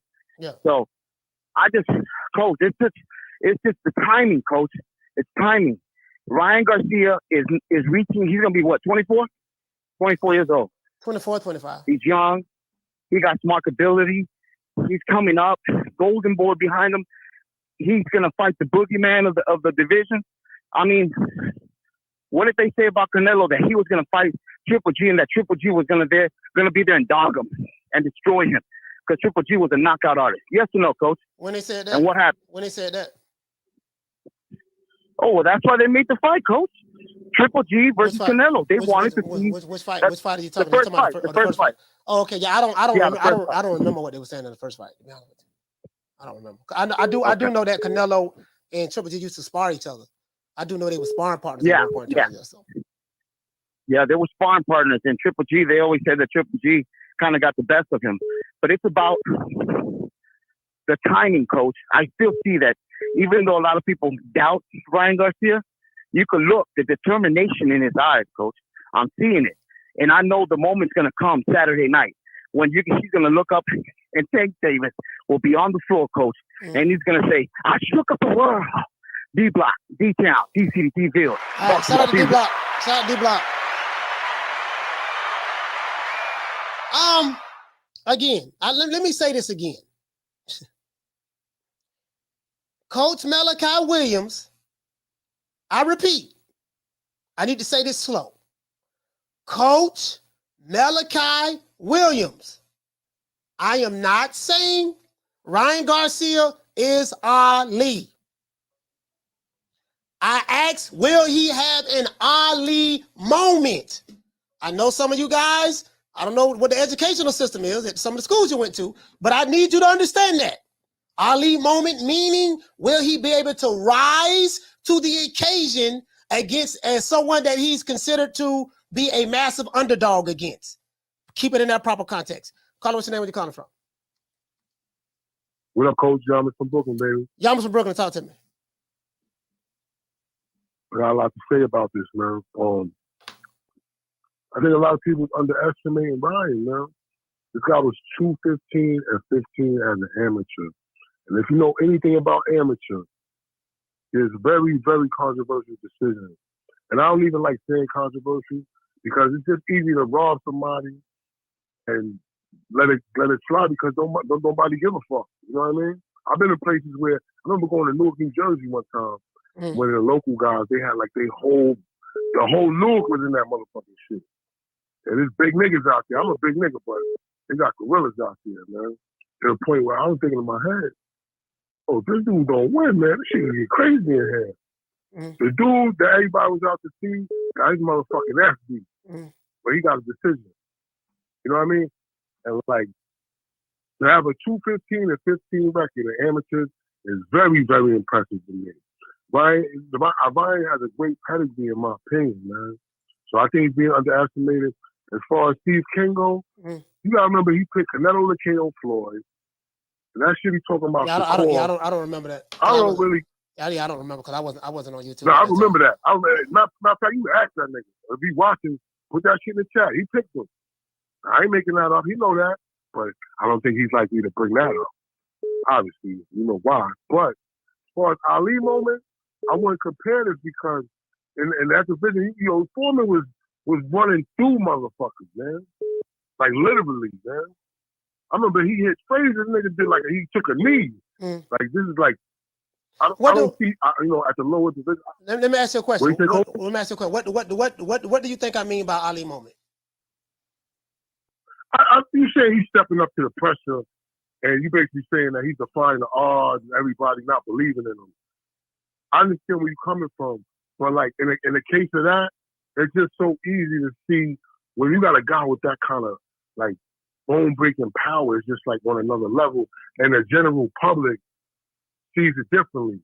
I understand where you're coming from, Coach. I'm not trying to say this compares stylistically, but like I mean, as far as like you saying like being an underdog, right? What I'm saying is I'm saying that if you remember when Ali fought Foreman. It was 4-1. Ali was a 4-1 underdog. He even had members of his entourage not believing that he can win this fight. They had motherfuckers who was crying like they thought he was, man, you ain't got no business getting in the ring with this dude. This dude is destroying. You're fighting a monster. You're fighting. Go back and do the research. You're fighting a monster. I'm saying that situation to where Tank Davis is the monster. Tank Davis it's a foregone conclusion that he's going to win. Very similar to, it was a foregone conclusion that Foreman was going to run through Ali. So since there are foregone conclusions, Tank Davis, listen, bro, let me tell you something. Yamas, you going for Ryan Garcia. So I get that. But what I'm No, I'm not. I ain't going for nobody. Okay, so what I'm a good fighter, man. Yeah, go ahead. Now I'm gonna let you talk. Then when I get you off the line, I'll explain what I mean. Go ahead. Oh, excuse me, Coach. I'm going to cut you off, brother. Well, I'm gonna make my point and let you rock, man. My apologies. But when I say that, I just mean that nobody, as far as the upset is concerned and the levels they on, I think these guys are like on an even level, man. That's what I'm trying to say. It's not gonna be no. In my odds, it's not a huge upset. I do have Tank favorite. I ain't rooting for nobody. I'm on the shit you talking about. I don't give a fuck what color you are. I got my favorite fighters. I just want to see a great fight. You know what I mean? And I'm going to leave it at that. Small, man. Coach, you got the floor. Thank you. Shout out to y'all from Brooklyn, man. BK, stand up. Yeah, I didn't mean to interrupt him. Yeah, what I mean is, I've been to several cities. The biggest factor to me, I'm just saying for me, I'm not talking about nobody else. I'm just saying me, Coach Malachi. The biggest factor to me, when I see Mexicans and Chicanos picking against the Mexican or Chicano fighter, I get everybody. I get everybody else picking Tank Davis. I get that. But that was the biggest factor to me. Because that very seldom happens. You get what I'm saying? So I'm like, man, and again, check this out. We've seen fights where one guy was the underdog, no one gave him a chance to win, and he pulled it out. That's why they have what they call upsets in boxing. You get what I'm saying? So I'm just saying, will he be able to rise to that occasion against all odds? It's a possibility he can. Shout out to Shad. Okay. Dropping that. Bam, dub on your boy. Super chat received. Playtime's over. So I say, quick question: if Ryan were to lose, if Ryan were to last 12 rounds and lose on points or is KO'd, would that hurt Tank's campaign of being the face more than help Ryan? It's such a big underdog, and the perception many pundits have of Ryan. See, and this is the thing, right? You hit the nail right on the head. My thing is the perception. The perception. You get what I'm saying? Like when you talk to some of these guys, Shad, you'll talk to these guys as though they've never been wrong before. When you talk to these guys, they talk like they've never been wrong before. How many times have you heard this guy don't stand a snowball chance in hell? The other guy gonna steamroll him. We gonna party like it's 1999. Only to have that guy get upset. People talk like upsets don't happen in the sport of boxing. That's all I'm saying. And he can rise to that occasion. They can rise to that occasion. You get what I'm saying? So it is what it is. Carlo, what's your name? Where you calling from? Hey, Coach, it's Giovanni from Jersey. How you feeling, baby? Giovanni, talk to me. All right, Coach. Well, Ryan Garcia had his Ali moment. It's not going to happen. You know what I'm saying? Tank is just a better all-around boxer. He showed me a lot as far as his ladder movement when he fought fucking Isaac Cruz. Yeah. He really impressed me with Isaac Cruz. Yeah. To be honest with you, out of all his fights, Tank impressed me the most with Isaac Cruz. He showed me that he could fight off the back foot. He could counter properly. He could get the hell out of the way of bombs. I believe that Ryan has a good mid-range game against guys that are slower than him because of his hand speed. But the problem with Ryan Garcia is, like you said, so I'm going to piggyback off what you said. He keeps his chin up in the air. And he's a victim of his hand speed. And because of his hand speed, he likes to sit there and watch his own work. He sits flat-footed. Now, if he had lateral movement and a back foot game, like a Sander Martin, the guy that fought Teofimo. See, if he had that in his arsenal, then I'd be like, all right, Ryan, I think Ryan can do it because of his height and his hand speed, if he had that foot movement. But because of his lack of foot movement and Tank's timing and his experience and his strength, Tank gonna get him out of there. But no, he's not gonna have his Ali moment. Okay. You know what I'm saying? Tank is gonna get him. All right. Shout out to Giovanni Jersey. Stand up, Brick City. Salute.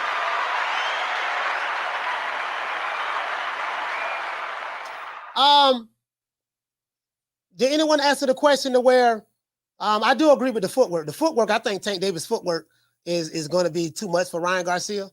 I think there's two things. There's two ways Ryan Garcia can win this fight. For people who not giving Ryan Garcia a shot, he has damn good timing. And all of these experts that I spoke to, they never talk about that. Like I can break this down from a boxing standpoint, and I'm going to do it. The timing. Ryan Garcia has damn good timing when he throws his punches. And Tank has excellent footwork. You know what I mean? So, Carlo, what's your name? You calling from? Hey, Slim, what's good with you, man? What's going on with you, Ron boy? Man, I'm gonna keep it short and sweet, man. Like I said, y'all people can fall for this shit all they want. Ryan is only showing up for a moral victory. Nothing more, nothing less. This has nothing to do with him trying to win the fight. He's not trying to win the fight. He's just trying to get his moral victory. He have all excuses in his back pocket. All the pressure is on Reggie Davis. Yeah, Ryan Garcia had zero pressure in this fight. That's true. Zero pressure. That's what people don't understand. What pressure does Ryan Garcia have in this fight? That doesn't mean he's going to win. It just means that he have all the excuses in his back pocket when he gets slept. He's just trying not to get slept early. That's all this is coming down to be.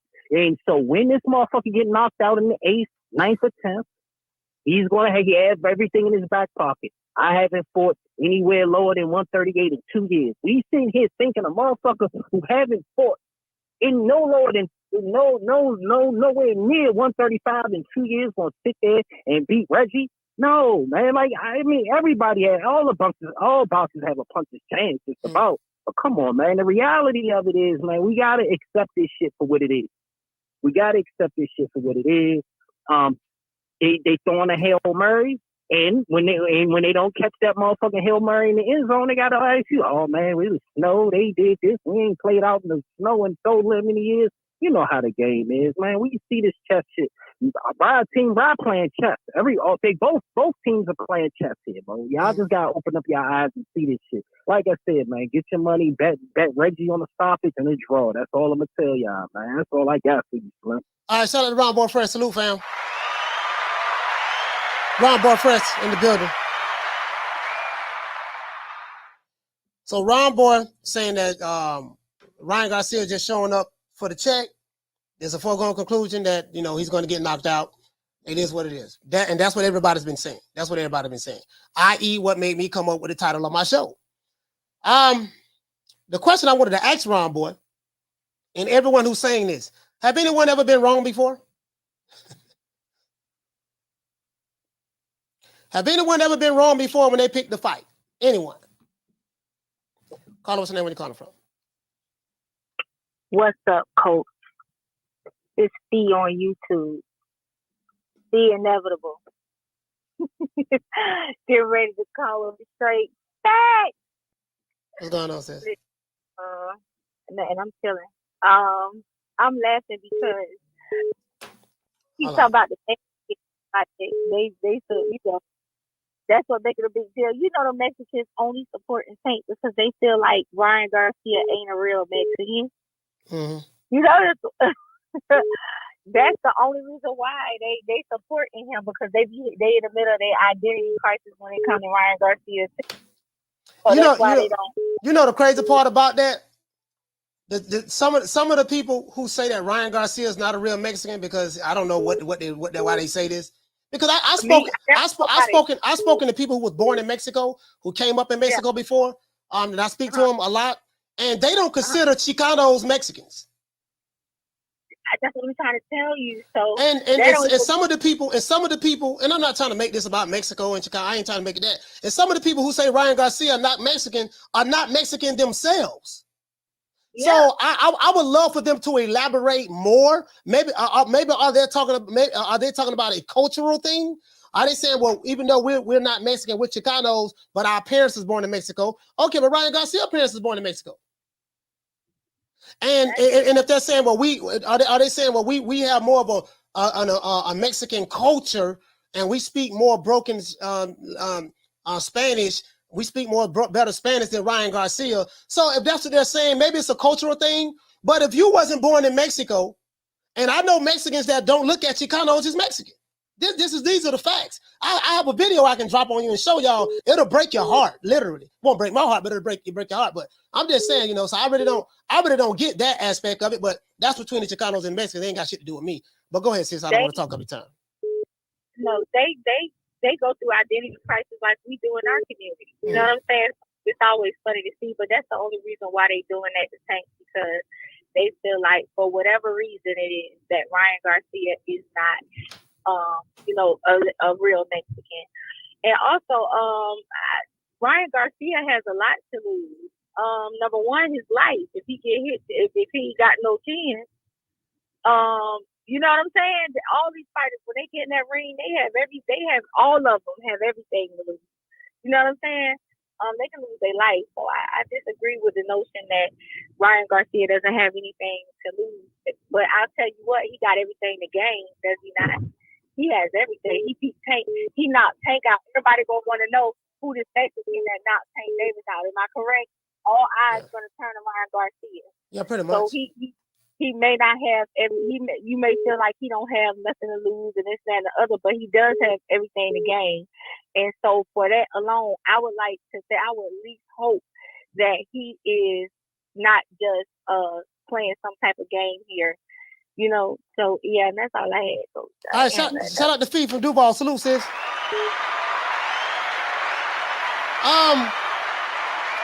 So the question I have is, two questions I have. Have anyone ever been wrong before when it comes to picking a fight? That's one. And two, will Tank Davis be able to take Ryan Garcia's punch? Those are the two things. Now I'm gonna break down why I got.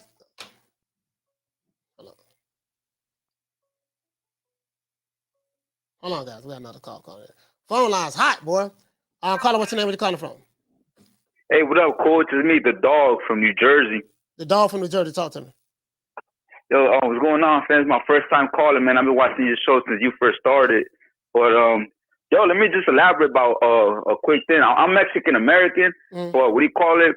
Right here, the East Side Chicanos don't really fuck with Ryan Garcia because he like a white boy Mexican. I'm rooting for Tank. I don't really think he gonna win because I don't think Ryan gonna win because I don't think he got dog in him. Tank too savage. I think he gonna knock him out probably like in the 6th, 7th round. So it's a culture. So basically, what you're saying is it's a cultural thing. Because Ryan, you know? So that's the question I asked. The reason, yeah, because he don't look like the typical Mexican, like the short brown Indian looking Mexican. You know what I mean? Yeah, they that's say, why that's why we don't really fuck with him out here. Okay, so it's cultural. It's cultural, and they did the same thing with Oscar De La Hoya. When Oscar De La Hoya was the Golden Boy, they a lot of Mexicans didn't really rock with Oscar De La Hoya, especially after he beat Julio Cesar Chavez, because they felt he was more of a white boy. He spoke proper English. You know what I mean? He didn't care. They felt like he didn't carry himself like a Mexican. But I have friends who are Mexican, and they would not consider you as a Mexican. Literally, I know it. No, not you know it's crazy. Nah, you're right. Because I got family over here in Mexico that think that we whitewash Mexicans. But we first generation Mexicans out here, so we still follow the culture of our parents and shit. Hey, but you feel me? Shout out to the dog that's Jersey. Hey, thank you for clearing that up, fam. Thank you for letting me know that. I kind of figured it was a cultural thing. Yo, good looking out, coach, man. Hey, keep up the good work, man. I'm always watching your show. Yeah, man. Salute, fam. Yeah. So that's what that is. That's what that is, though. It's a cultural thing.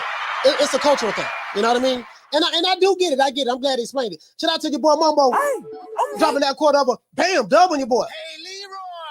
Super chat received. Playtime's over, boy. You say Tank open workout show, but he got T-Rex arms. He better not lunge sloppily, or there would be an Ali moment. Timing. Timing is everything. Timing is everything. You get what I'm saying? Timing is everything. You get what I'm saying? So, it is what it is. Shout out to Jose. He said bigger underdog, Andy Ruiz against AJ O'Ryan. I think Andy Ruiz was a bigger underdog, Jose. Andy Ruiz was a bigger underdog with Vegas. With Ryan Garcia, Jose, and Tank, Vegas have it a little bit more closer. But what I'm going off of the people who I've spoken to. I've been through several different states recently, last month, between February and March. December, February, and March. Between December and March, I've been to several different states.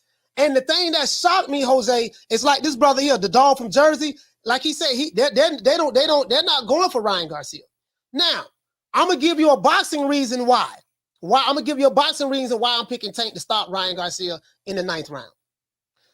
I'm expecting Tank to be able to make the proper adjustments in order to get out of the way of the kill shot that Ryan Garcia has.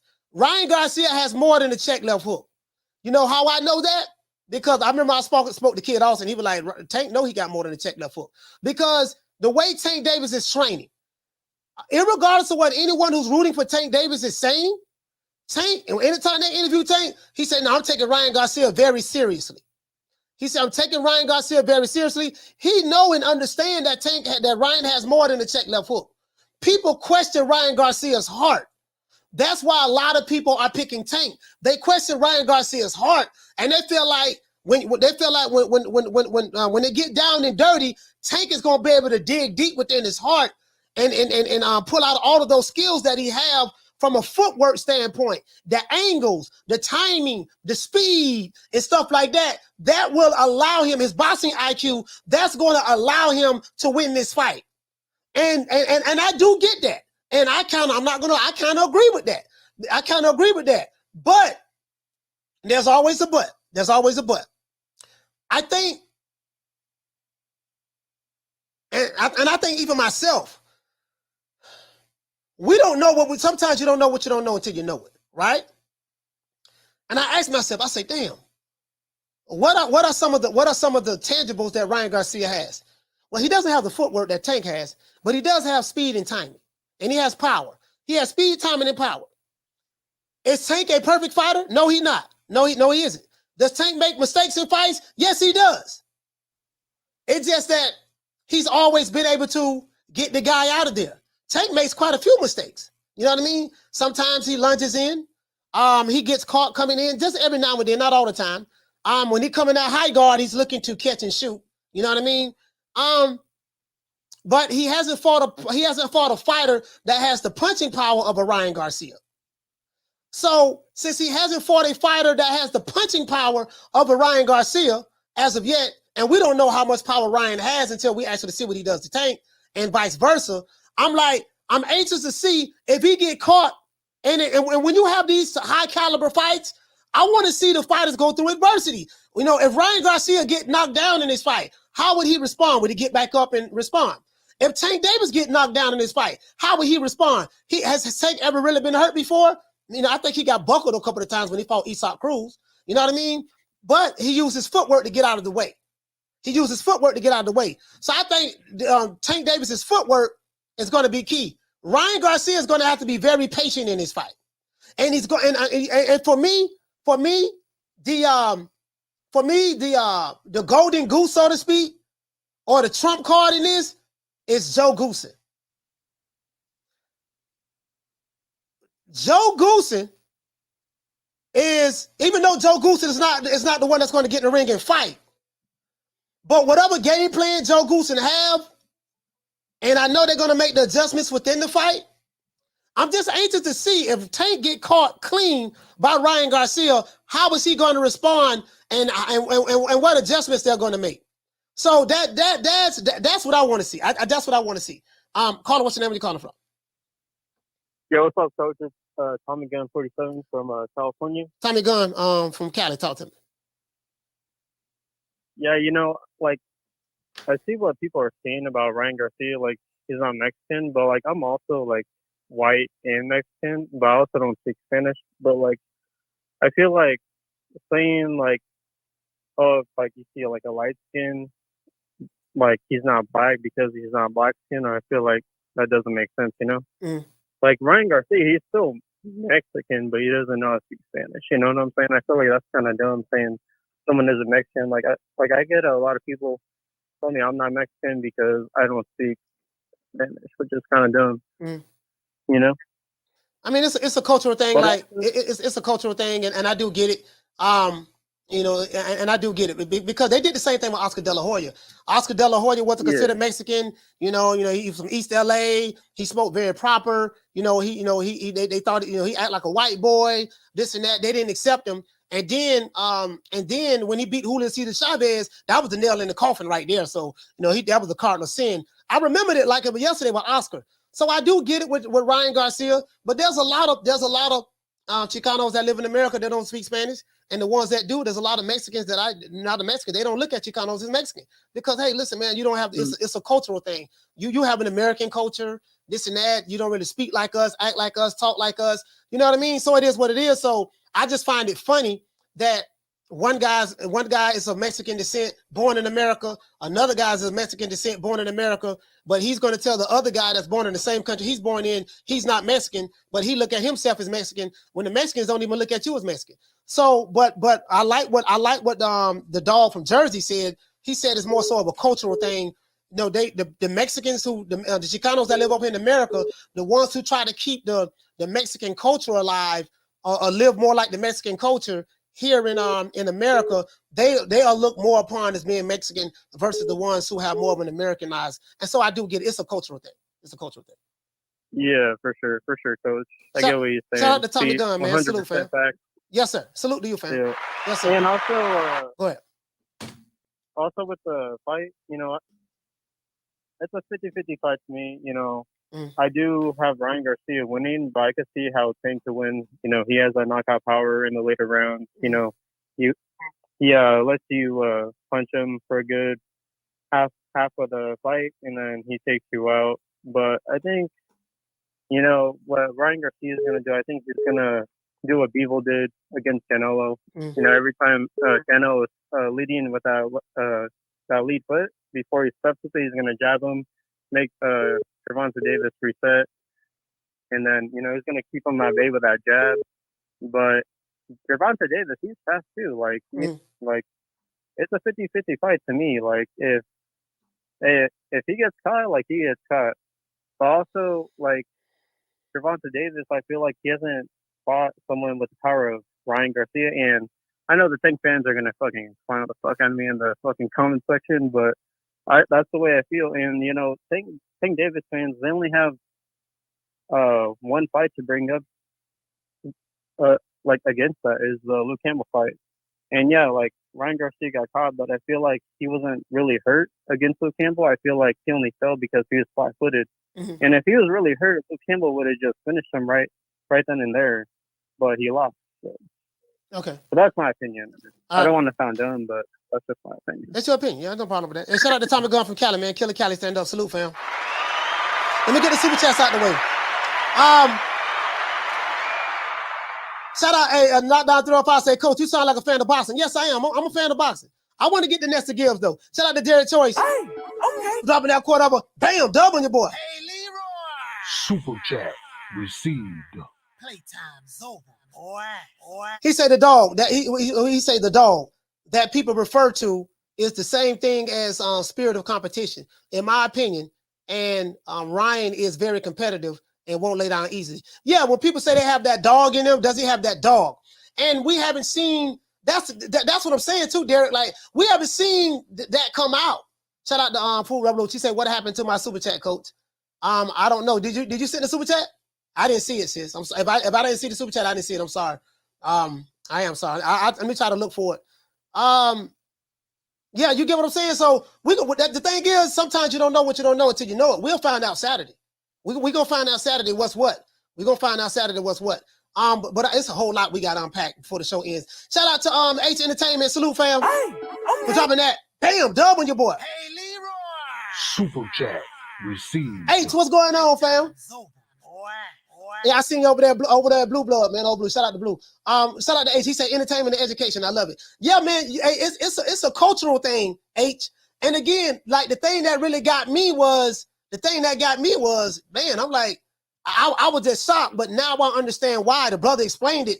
The reason why a lot of Chicanos and Mexicans, they probably don't rock with Ryan Garcia like that, because they look at him more as he really don't speak Spanish and he's more white. He acts more, you know what I mean?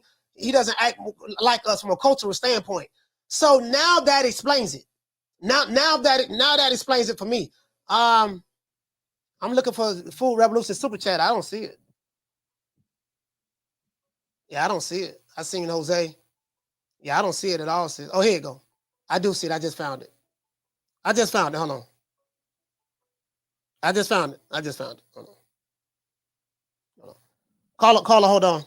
I just found it, sis. I think I found it. Let me see. Did I pass it? There you go. That's your boy Mambo. I think she came after. I think her super chat came after your boy Mambo. Hold on. I just saw it. There you go. Shout out to Food Revolution. Hey, okay. Dropping that quarter over. Bam, dub on your boy. Hey, Leroy. Super chat. Sorry about that, sis. I didn't see it. I had script past it. No, I see it. He said there are prejudice within every race on the planet Earth, so I generally take opinions with a grain of salt, no matter the source. Yeah, I mean, pretty much. I mean, that's just what it is. You know, that's just what it is. It just and again, what made me come up with the topic of this show was the fact that I've been to these different cities and states, and I asked the people in the boxing gyms. Been to several different boxing gyms, and that was a shocker to me. You get what I'm saying? And so now I kind of get it and understand now. It's a cultural thing. They don't accept Ryan Garcia. Caller, what's your name? Where you calling from? What's up, Coach? Jose from Santa Ana. Jose from Santa Ana, talk to me. I'm thinking this fight is gonna be a bit closer than what people expect. Because I mean, if Gamboa went in there and had to 12 rounds, even though his ass got knocked out, I mean, he was fighting with a fucked up Achilles heel and shit. And he didn't have the power that Ryan has. But on top of all that shit, I feel like Ryan still more Mexican than the Mexican monster. Still. You know what I mean? That's my call, Coach. I got thanks still. Shout out to Jose from Santa Ana, man. Salute, man. Hey, but hey, hold on. Yeah, so I'm like, listen, hey, Derek, also that's what got me. I was like, damn, You get what I'm saying? Shout out to Rock, shout out to Rock, man, in the building. He said some Mexicans are against Ryan, not all. Yeah, Derek, you're right about that. Not all. And I don't want to generalize. So all I'm saying is from the people that I've spoken to, Robert Garcia Boxing Academy, Brick House Gym at Boxing. I went there with Steve Kim. Been to Joe Goosen's gym, of course. I'm in New Mexico. I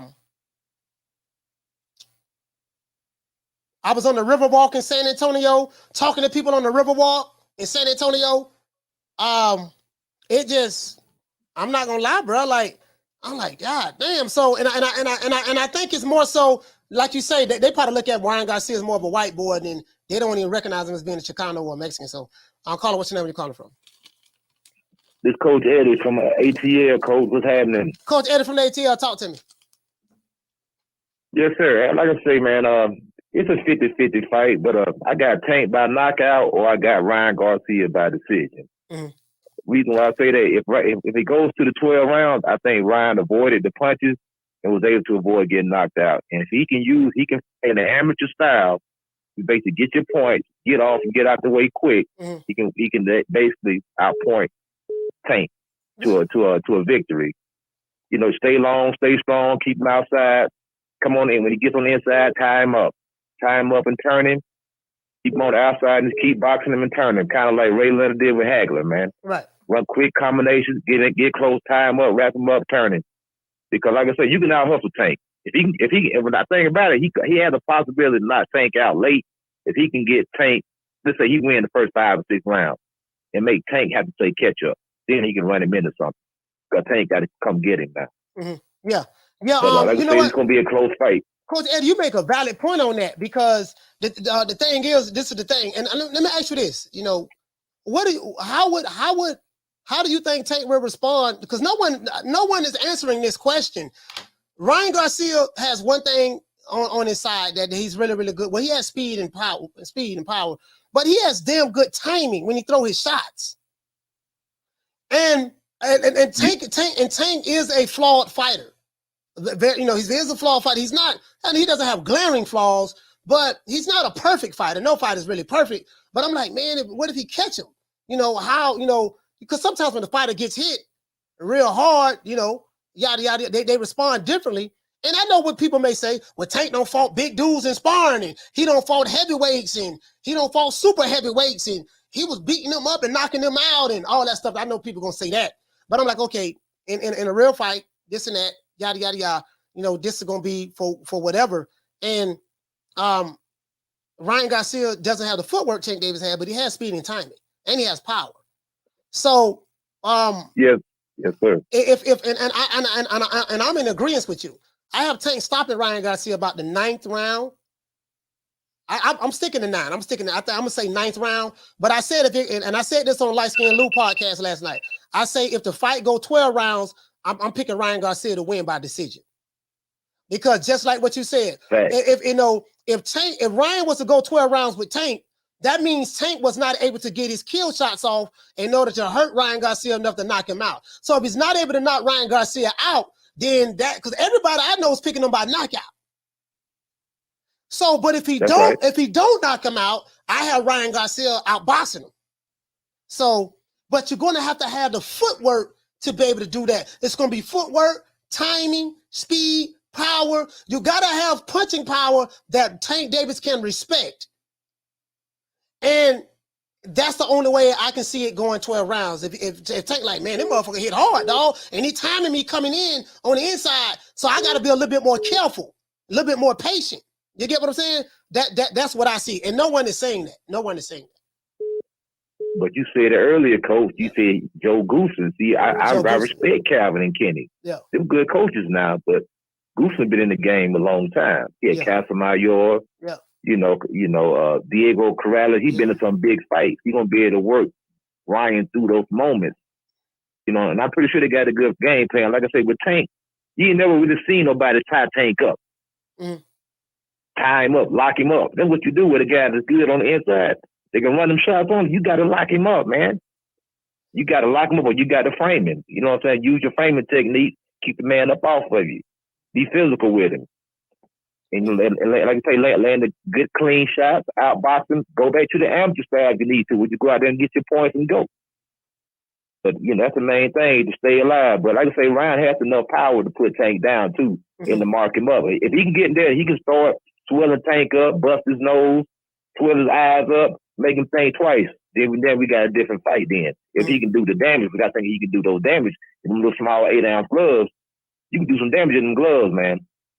And if Ryan Garcia picks the right gloves, pick the Mexican-style gloves, they got that horsehair in them, he can do some damage on things. Yes, sir, Coach. Keep doing what you're doing, man. All right, salute, man. Shout out to Coach Eddie, man. ATL. I had the brother say Brady 12. Brady 12. This is easy. Brady 12 say, Coach. He say Ryan can't outbox Tank. You know the crazy part about that, Brady 12? How can you say Ryan Garcia can't outbox Tank when Tank Davis has been outboxed by lesser opponents? True. How can you say Ryan Garcia cannot outbox Tank when Tank was have gotten outboxed by fighters other than Ryan Garcia? Like, make that make sense. Shout out to JRG. Dropping that quarter over. Bam, dub on your boy. Hey, Leroy. Super chat received. Playtime's over, boy. He said this fight is going the distance. When going up in competition, the KOs diminish. Yeah. I mean, we're gonna see. We're gonna find out, fam. We're gonna find out. Definitely gonna find out. See what's up. Caller, what's your name? Where you calling from? What up, Coach?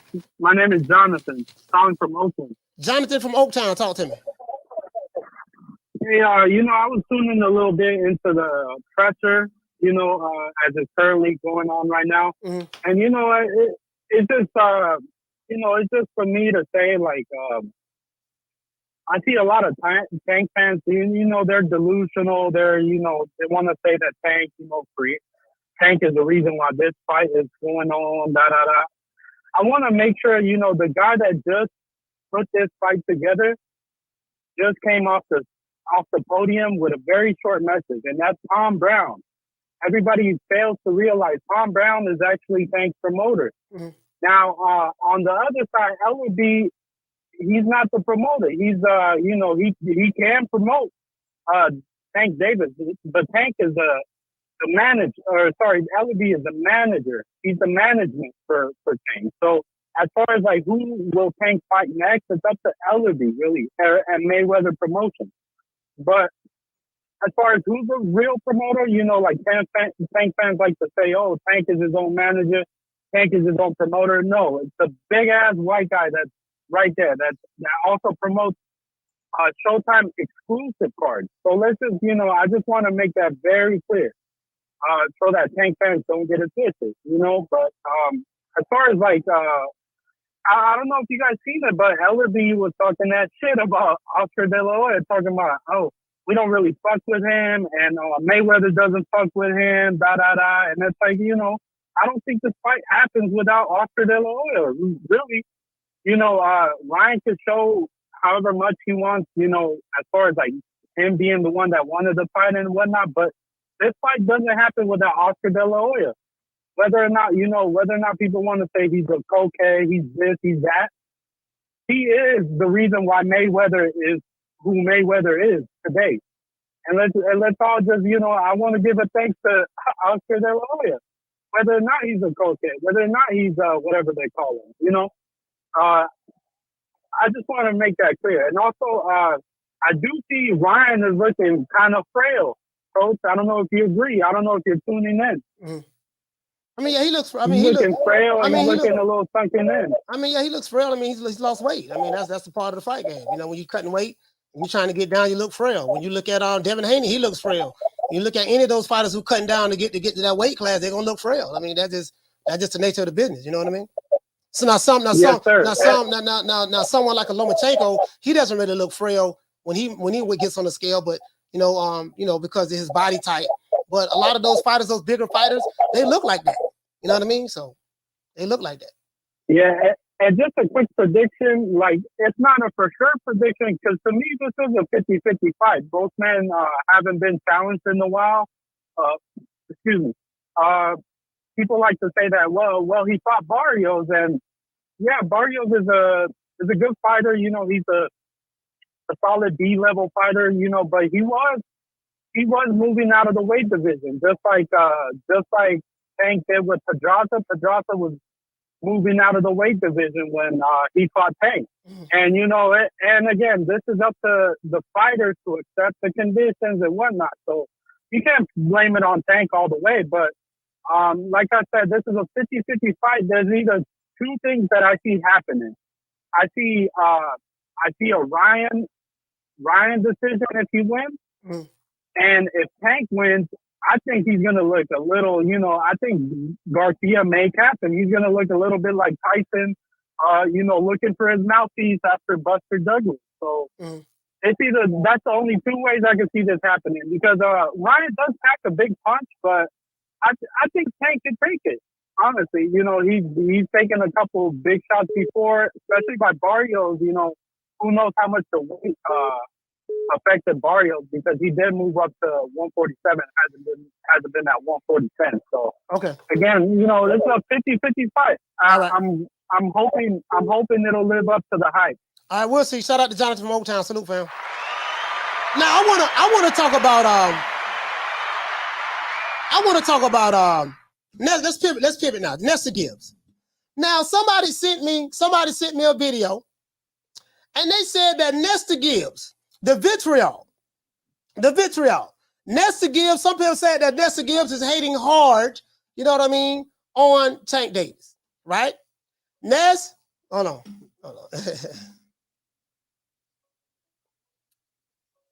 Another call calling in, and I'm not going to answer any more calls after this one. Call us, where you calling from? What's up, Coach? This is M1 from the BX. You say M1 from the BX? Yes. M1 from the BX. Talk to me. I think this whole thing got to do with rehydration. If Ryan could, you know, rehydrate the correct way within that next day, then maybe we get a fight. I think it's all up to that, because you know that if people get dehydrated, even in the summer, people drop, and these guys are fighting. You know what I'm saying? Regardless of what, these guys are fighting in the ring. So the dehydration, I think, you know, the catch weight, that's going to be always, you know, that's always something. But to me, the big thing is the rehydration for the next day, the 10 pounds. Okay. All right, so we'll see. We'll see though. What if they wait, like in the old school, in the old days, like in the 80s and stuff like that, they used to have same day weigh-ins. Yes. And I was and well, I'm gonna let you talk. Then I'll speak when you finish. Go ahead. No, go ahead. I'm sorry. Go ahead. Yeah, no. What I'm saying, I interviewed Buddy McGirt, and when I interviewed him, I dropped that video on my show, in my channel. When I interviewed Buddy McGirt, he said, "How you get rid of all of the bickering about the weight? Have a same day weigh-in, meaning like no." Instead of talking about we got to weigh 136 on Friday and then do another weigh-in on Saturday, no, that when the same day we have the fight, we do the weigh-in then. Both men come in at 136 pounds. When they weigh in at 6 o'clock in the morning, and then after that, you're good. You're gonna fight later on that night. That's how they used to do it, and they never had any issues with that. And back in those days, you didn't hear nothing about fighters coming in overweight. You didn't hear nothing about fighters missing weight. It is what it is. But in today's time, they don't do same day weigh-ins. They'll do two weigh-ins if you with the IBF and stuff like that. So that's that. So that's how you would do that. You know what I mean? Have a same day weigh-in, and that'll kill all of that. And guess what? And it's always worked that way. It's always worked that way. You know what I mean? Ness had a good take yesterday on the Boxing Voice, which he was saying that they should have just did the fight at 135 and no rehydration call on the next day. And then Ryan could have, filled out to wherever he wanted to fill out to. Right. And instead of going to 136, just do the fight at 135 and then no rehydration course. And I think that would have been better for Ryan because he could have rehydrated to the next day, whatever he wanted. That would have been. He could still do that. Like when they weigh in at the next day, after that weigh in that Saturday morning, he could still put it on. Put whatever fluids and foods he needs in his body up to that point. But it's just a little harder because you only gain 10 pounds to that time, and then you know what I'm saying. It's just instead of just rehydrating fully, for your body to rehydrate. I mean, again, he agreed to it. He signed the contract. So yeah. No, I get it. I get that, coach. He got it. He signed it. That's on him. You know what I'm saying? I'm just saying on the fight.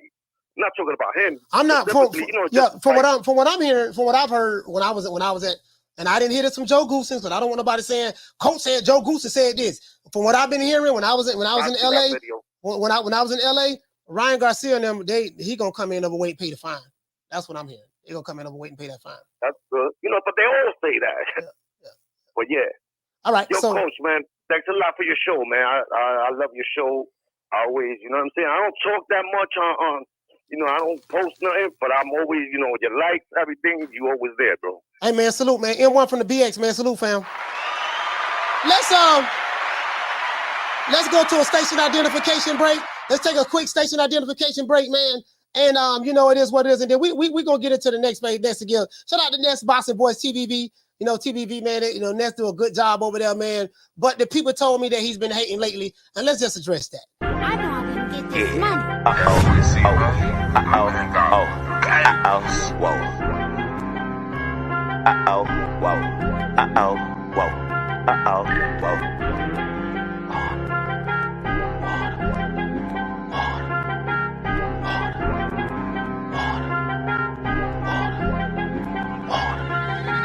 Talking water.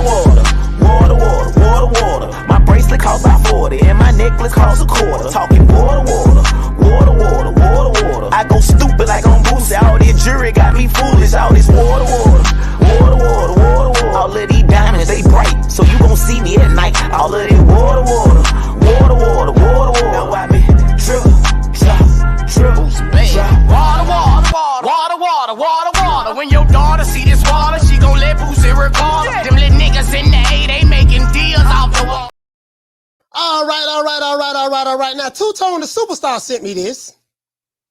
And Two-Tone like it because, let's say he has a vested interest in Ryan Garcia. Two-Tone, the superstar, has a vested interest in Ryan Garcia. You know what I mean? Shout out to Jamario. He said Coach Leonard done snapped on Oscar at the press conference. I mean, yeah, Leonard Ellerby, man, Leonard, it is what it is. You know how Booger Ray is. You know what I mean? Booger Ray gonna snap, talk, say whatever the case may be. Fact of the matter is, Oscar De La Hoya promoted some of the biggest fights that Floyd Mayweather's ever had. Those are the facts. Regardless of what Leonard Ellerby says, Oscar De La Hoya promoted some of the biggest pay-per-view groundbreaking fights that Floyd Mayweather's ever had. Period. And if it wasn't for Oscar De La Hoya, there wouldn't be a Money Mayweather.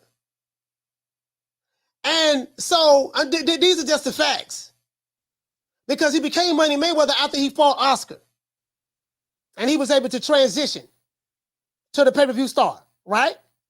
You get what I'm saying? These are the facts. So, I mean, I don't know what Leonard was saying. I didn't really hear it. I'll check it out after the show. But the only thing that Booger Ray Leonard was doing over there with Mayweather, and we know what he was doing. We know what Booger Ray was doing. You get what I'm saying? And I showed you guys time and time again what Booger Ray was doing. But the only thing Booger Ray was doing was this. Make it last. Make it last forever. Don't let I love you.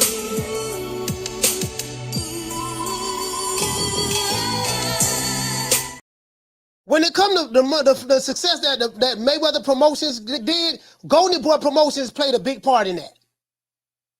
Richard Schaefer, Oscar, I think what's the guy? Steven Espinosa was an attorney. I think he was the Golden Boy's attorney. And that's just to be honest. Booger Ray wasn't doing nothing but carrying his spit bucket, biting his bottom lip, looking at Floyd Mayweather with bedroom eyes, and rubbing Floyd nipples in between rounds. That's what he was doing. And I say that disrespectfully. True. Just being honest with you. A lot of people don't want to talk about that because it doesn't fit their racial narrative. But their hatred for Oscar De La Hoya because he been on coke and put on pantyhose and all that stuff there. All of that is true. But their hatred for Oscar De La Hoya divorced them of wanting to be honest when it comes to the success that Floyd Mayweather had. It was a team effort. Al Heyman was over there with Golden Boy. Y'all forgot Al Heyman was over there too, right? Oh, y'all forgot all about that. I know. I get it. But that's okay. Now let's go ahead. Let's go ahead. Nessa Gibbs. Let's go to our good brother Ness. Good old Ness. Ness, I do not own the rights to this material for educational purposes only. Here go Ness right here, man. Now the people say Ness was hating. The people say Ness is hating. Ness, if you watching this show, the people say you hating Ness. They say you're hating. They say you've been hating on Tank. They say you've been hating on Tank. That's what they say now. I don't know how true that is now. I don't know how true that is. I don't know if you've been hating on Tank or not. But the people from B-More, the people from the PBC, the people from Mayweather Promotions, like I said before, they say that you've been hating on the Matilda Gorilla from Baltimore. They say you've been hating on Matilda Gorilla from Baltimore. And they say that Tank go knock this boy out, Ryan Garcia from Victorville, California. That's what they say. And they say you've been hating. So I say, you know what? Since Two-Tone the Superstar sent me this in jest, I want to hear what's going on. We talking about, ain't no Tank fan He want talking Haney about there. 2019. Don't no Tank fan want Haney there. The undisputed champion can't get front row tickets. Is He you undisputed. Two-Tone, are you crazy? That's gonna fuck up the whole facade. That's gonna let people know there's a real goddamn champ in the division. You think we gonna invite him? No, we gonna make him pay $100,000 for the ticket because we don't want you telling the truth. We don't want you telling the world that you the real goddamn champ. That you the real undisputed champ? That it's disputed that belt you got is fucking fake or Reggie? We can roll that motherfucker, smoke it, and throw it away. We'll fucking step on that fucking Reggie belt. Why? Because we don't smoke that shit. We got that Hardin over here. That fire. That Ring Magazine. That lineal shit. You know what I'm saying? The man to beat the man to beat the man. Not a man to beat a bunch of motherfuckers moving up. Talk to him, Nobody Ness. moving up on Devin Haney resume. So yeah, I'm a Haney voice. Cause I'm fucking promoting real boxing. Okay. No catch weights, no rehydrations, no pussy shit. Okay. No pussy shit. Okay, Ness. They don't want him We there. talking about, ain't no Okay, Ness. talking about. Hey, you heard? Hey, y'all heard? Hold on. So I think this is about. They don't want him We there. talking about, ain't no Tank fan. He We talking Haney about there. 2019. I'm thinking about. I think they saying that. Would the PBC allow Devin Haney fans? Do they want Devin Haney to be at the Tank Davis fight? Would a Tank Davis fan want Devin Haney to be at the Tank Davis fight? And you heard Two-Tone the Superstar instigating it, talking about something. Let's go. So Two-Tone the Superstar instigated it. He put the jumping cables in my dog Nessa Gibbs back. Nessa Gibbs on the show, going on, snapping. He letting everybody know that he is the voice of Devin Haney. He said, I'm the voice of Haney. He said, we don't recognize the Reggie belt. They say if Tank Davis fans, y'all shaking in your boots, you're shaking in your boots like an invisible bully. You're shaking in your boots like an invisible bully. You know what I mean? You're scared of the real champ stepping in the building. They say that you Tank Davis fans are scared of the real champ stepping in the building. Y'all scared to see Devin Haney, the undisputed lightweight champion of the world, step in the building. Y'all shaking. That's what Ness is saying. I'm ranked number one. That means I'm the best. But this bum been taking the easy matches, fighting other bums. That's what they say. They say Tank been taking the easy matches, fighting other bums. He don't want to face a real champ, the real champ in the lightweight division. Get out while you can. Don't get a sucker no statue. Give him guts. True. Hey, and guess what? I don't want to throw anybody under the bus. I don't want to throw nobody under the bus. So I'm just saying, you know what I mean? Let's see that one more again, because I do know that Tank Davis fans, I do know that you Tank Davis fans, I know your favorite boxing YouTube channel is the LDBC and the Boxing Voice. I do know that Tank Davis fans, your favorite boxing YouTube channels is the Boxing Voice with Nessa Gibbs and the LDBC. So since you guys love those guys so much, there's only right that I play what Ness said. Let's go. They don't want him We there. talking about Ain't no Tank fan we want talking Haney about there. 2019. What Don't no the Tank fuck? fan want Haney there. The undisputed champion can't get front row tickets. Is He you undisputed. Two-Tone, are you crazy? That's gonna fuck up the whole facade. That's gonna let people know there's a real goddamn champ in the division. You think we gonna invite him? No, we gonna make him pay $100,000 for the ticket because we don't want you telling the truth. We don't want you telling the world that you the real goddamn champ, that you the real undisputed champ, that it's disputed that belt you got is fucking fake or Reggie. We could roll that motherfucker up, smoke it, and throw it away. We'll fucking step on that fucking Reggie belt. Why? Because we don't smoke that shit. We got that Hardin over here, that fire, that Ring Magazine, that lineal shit. You know what I'm saying? The man to beat the man to beat the man. Not a man to beat a bunch of motherfuckers moving up. Nobody moving up on Devin Haney resume. So yeah, I'm a Haney voice. Because I'm You heard, but y'all heard this, boy. Boy, this one got fired up, boy. This one got fired up, boy. I don't know, boy. I got the phone lines back open. The phone line. I want to see what y'all got to say, man. I want to see what y'all got to say. Shout out to Nessa Gills, Bossy Voice. Caller, what's your name? Where you calling from? This is Martin calling from Lancaster. Martin from Lancaster. Talk to me. Okay, you know what? I'm a little frustrated in hearing about Ryan Garcia's skills. If this kid was not known, if he walked into any gym with, whatever, 5 or 6 pros, the coaches would look at him as a beginner. His basic his fundamentals are not there. They talk about this left hook. It's just a left. That's not a powerful punch. I mean, if you're running right into it, you're going to get knocked out, but that's not like anything. I mean, he should be working on a regular hook. Mm-hmm. I mean, this kid's basics are just not there.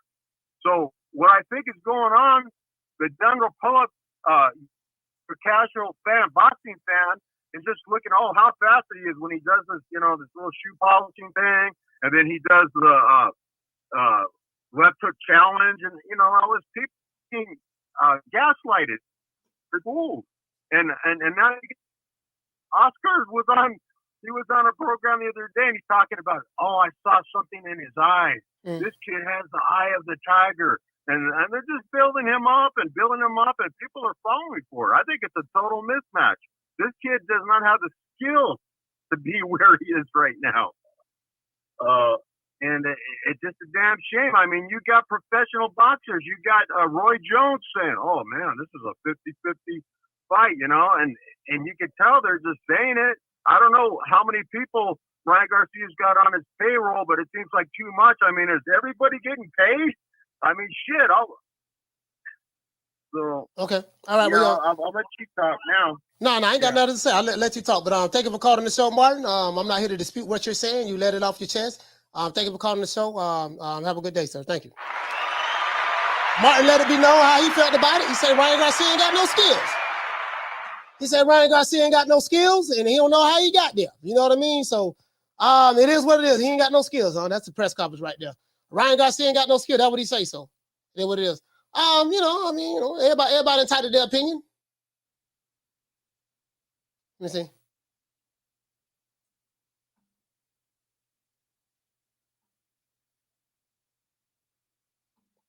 Ryan Garcia looked, I don't know, he looked kind of crazy. He looked weak. Ryan Garcia looked weak in his press conference. He looked weak, looked very docile. Tank don't look like he looked weak at all.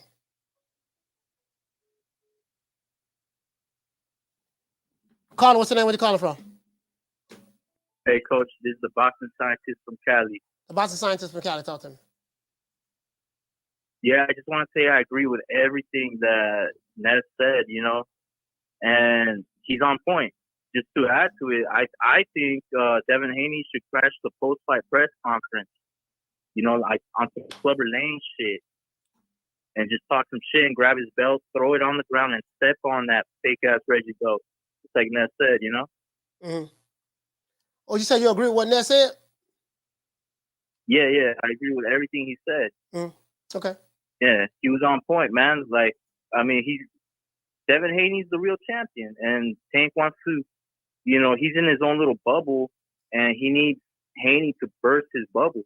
Mm-hmm. The only way he's gonna do that, he's got to get in his face, like on some Clubber Lane shit, and piss him off. That's the only thing that's gonna motivate Tank, because Tank's over here, he's satisfied with the Reggie belt. He thinks he's the face of boxing already. So, yeah, someone's got to burst his bubble, man.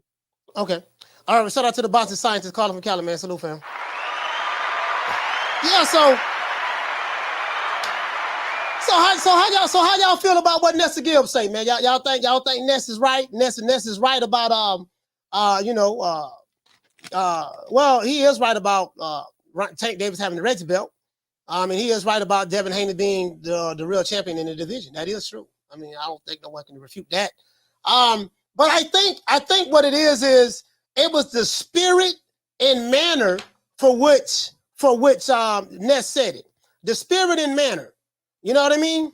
And don't let your dislike for someone allow you to be void of the truth of the matter. You get what I'm saying? But I think it was the spirit and manner in which he presented what he said.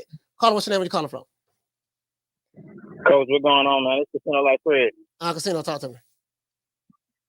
All right, man. I think I like what they're saying. Like it would be interesting for me to see how that shit would go. Like if Devin Haney went up in there, like that'd be interesting as fuck. Like to me, you know what I'm saying? So I'm not opposed to that shit. Like that'd be exciting as hell. That'd be like after the fight over, if Tank win, that'd be like the cherry on the top. You know what I'm saying? Mm-hmm. That'd be like if he was to pull like a Clubber Lang, like what Clubber Lang did when they was giving out the Rocky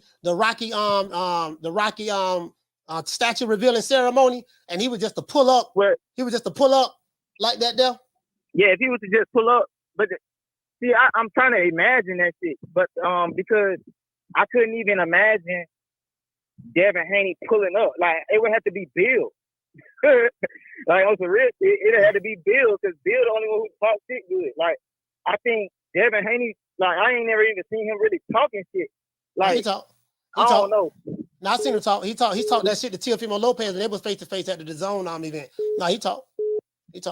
Oh, okay. All right. What's it? I mean, I like to see that shit. But another reason I was calling too, it was about something you said earlier about I just want to add this little perspective to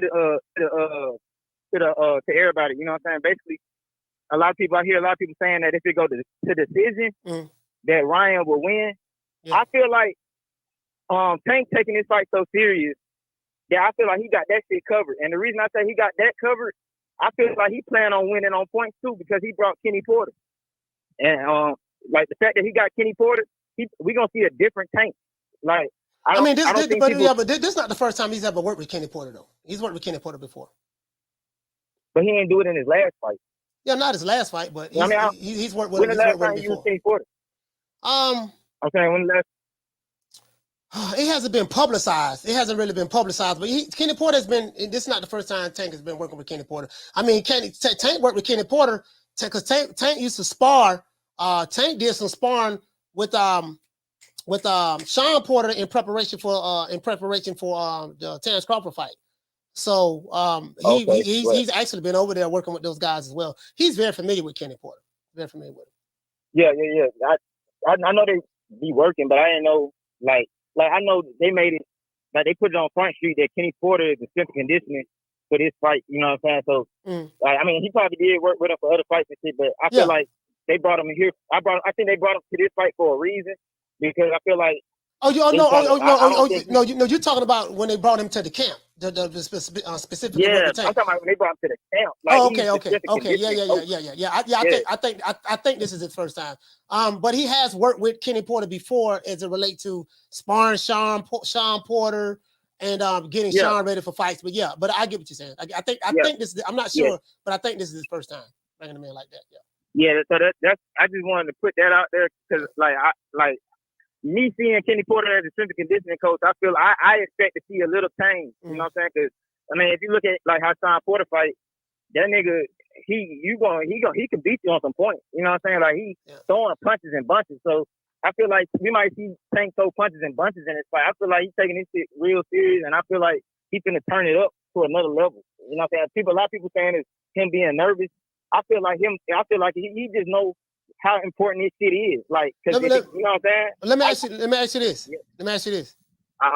If Ryan Garcia, why would Tank take this fight so serious in one breath, while Tank is saying that Ryan ain't got no skills, he's not on my level, he only has one punch.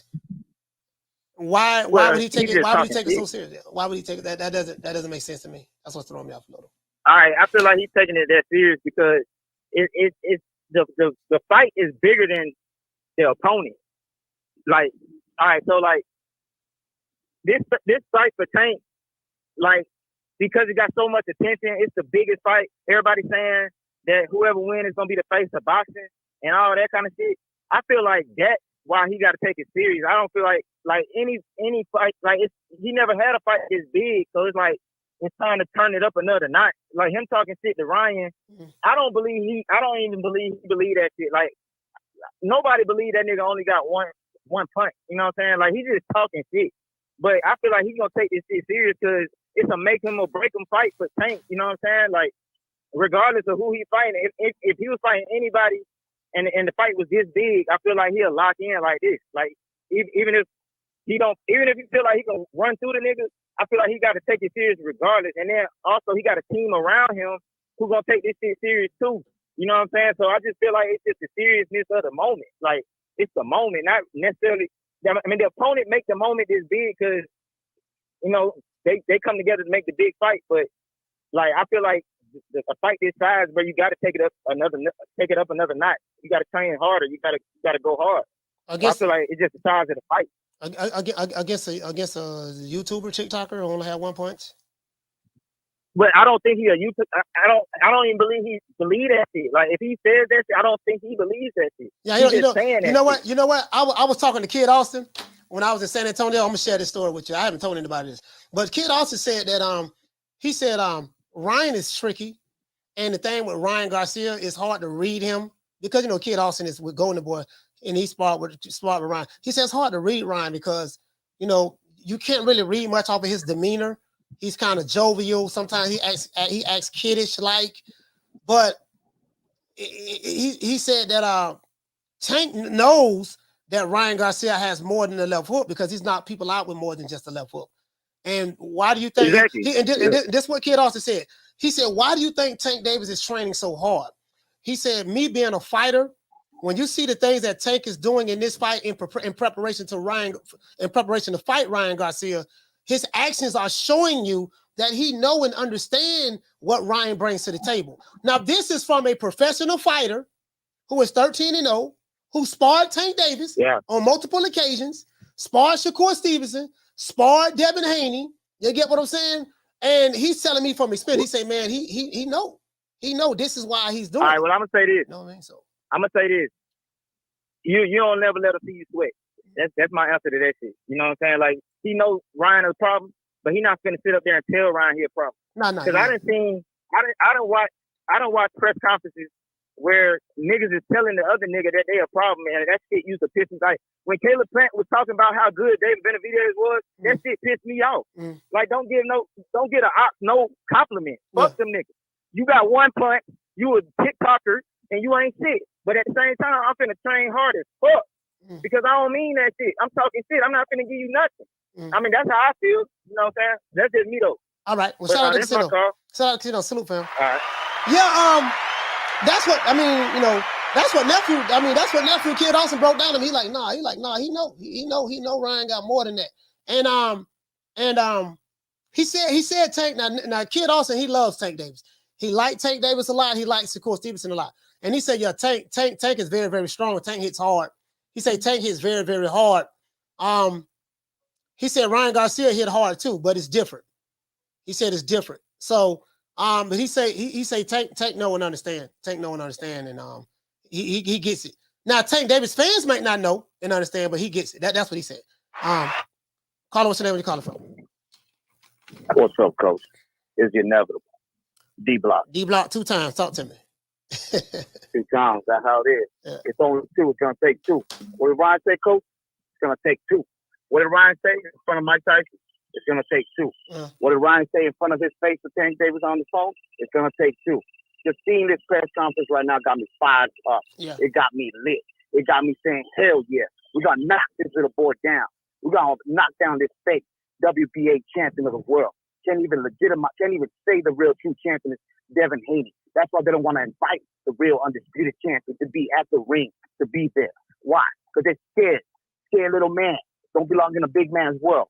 Because he's scared from his contract. Put contracts out there to act like he's a real A-side. We already know Tank Davis ain't no pay-per-view star. We know Tank Davis ain't no wannabe great of all time. Let's be real with that, Coach. How many times have we said in the show that what is a real, true pay-per-view star, Coach? Canelo is a true pay-per-view star. So when you drag in there, and I remember a caller earlier, Coach, he said that the media don't want to make Tank Davis into this the face of boxing because he's a thug, he's this and that. But let's be honest with you, Coach. What's the movement right now we got for men? They're trying to make men into women. Am I right or am I wrong, Coach? What did Tank Davis go on that first press conference? He dressed up like a woman. So it's okay. He's going to fit it right in. That's what the media wants. Pushing a man to be a woman. And that's who Tank Davis is. I saw today at the press conference, Ellaby try to act like he's the A-side. Where do you come from, Ellaby? You've been gone all this time. De La Hoya's going to wrap you up, baby, in his finger. Talking shit to De La Hoya saying that he ain't shit. Come on, man, be real. What are you? You ain't nothing but a cowboy. You ain't nothing but a person who just rubs somebody's back. All I got to say, Coach, I'm ready. I'm fired up. We're going to get lit. I can't wait for Tank Davis to get knocked out. D-Block, D-Count, D-T, D-Bill, talking up things. I ain't gonna lie, man. Leonard Ellaby, I'm not gonna lie. Leonard Ellaby seemed like a hater too. Leonard Ellaby always got some hateful stuff to say about Oscar De La Hoya, and he always got some hateful stuff to say about Eddie Hearn. And I mean, I gotta call it the way I see it.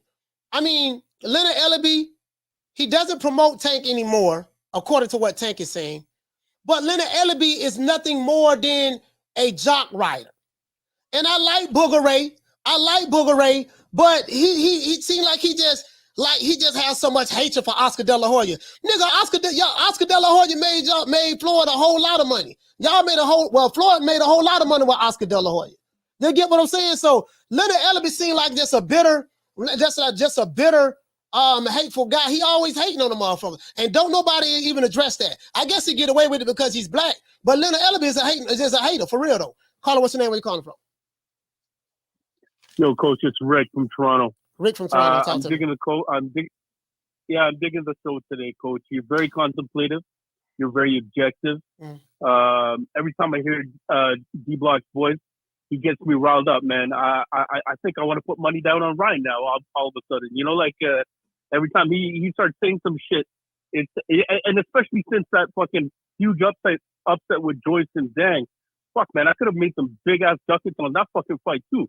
Now I'm thinking to myself, fuck, is there going to be another upset? Like, because 80% of the masses are like leaning towards Tank. But the truth of the matter is like, I guess boxing is a sport, right? So like, Ryan has a puncher's chance. And as D-Block saying, he's looking super fucking serious and shit in the conference or whatever. But yeah, he looked great.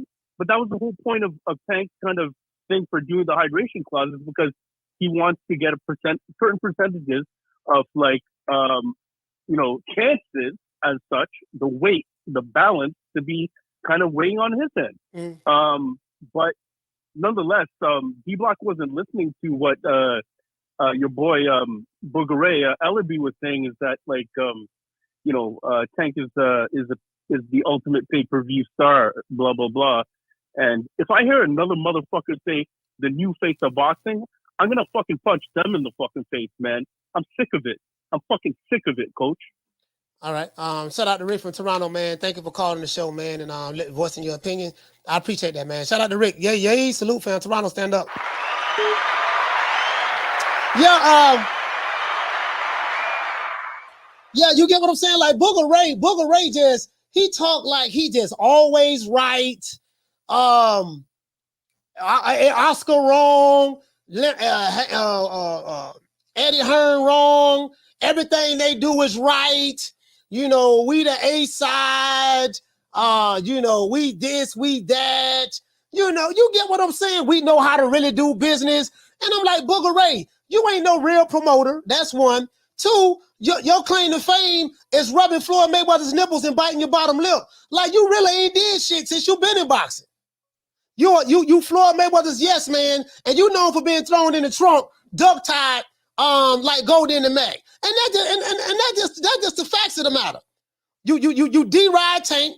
You D-ride Tank till he busts all up in you. You D-roll Floyd till he busts all up in you. And that's what you known for. Let's just be real, man. Caller, what's your name? Where you calling from? It's Damien from Baltimore. Damien from Baltimore, talk to me. Hey man, to answer the question about why is Tank taking it so serious. Of course, this is just my perspective, and I'm looking at it from a life perspective. He's on the cusp of 30, right? When we get on the cusp of 30, most of the older guys can probably relate to this. We start taking life a little more serious. Whereas he was partying and doing whatever, missing weight and missed weight a few times. It was different. It was young, but now you figure he got what, maybe 3 good years. So he got to make it hot now. If he don't make it hot now, I mean, it's not like in the heavier weights you can be older and still probably drive a little bit. In the younger weight, some guys young and fast. So he got to make it hot now. He going, in my opinion, start hitting a decline 30, 31, 32. You start hitting a decline. You might still be sharp, but you start hitting a decline, in my opinion. So that's why I think he's taking it a little more serious. It's more about life as more than boxing. But that's my call, man. All right. Well, shout out to Damien for B-More. Salute, fam. B-More, stand up. One more thing, man. That kills me in the morning, man. But he let it be known that he's a Devon guy. He let it be known he is a Devon guy. He's a Devon guy, yeah. Following him since he was 2. Right. So so I'm good with it. He let you know that. But anything that if it ain't Devon, boy, he don't want to hit. I mean, it is what it is. I mean, it is what it is. I take my head out to Bill Haney. Bill Haney do a lot of politicking. He do a lot of politicking. He makes sure he get good relationships with the Boxing Voices and the LDBCs and other channels and stuff like that. And that's what it is. And that could be a reason why. That could be a reason why he don't really call me back, I haven't called him in a while, but he haven't called me back, or whether I hold on. Coach, why is the fight a $40 difference? Why can't I get the fight on the zone for $60? I'm definitely getting on the zone. But why would, instead of Showtime, they went up on the price? Yeah, I don't know. I mean, well, Showtime went up because they paid. Showtime went up because they paying Tank. I'm hearing Tank and Ryan making 8 figures for this fight. I'm hearing Tank and Ryan making 8 figures for this fight. They may be, but I'm watching it on the zone. Yeah. For 60. Yeah. You get what I'm saying? So, all right, man. Have a good one. Shout out Damien. Salute. But you get what I'm saying, though. You get what I'm saying. So that's what it is. That's what it is, though. That's what it is. It's just that it is what it is. So these guys are just it is what it is. I mean, like, I'm just being honest with you, man. Like, somebody got to call it the way it is. I mean, I make jest and call my dog Booger Ray and all that stuff there. But the fact of the matter is, Booger Ray Leonard is a D-rider. He's a D-rider. Booger Ray Leonard is nothing more than he's a glorified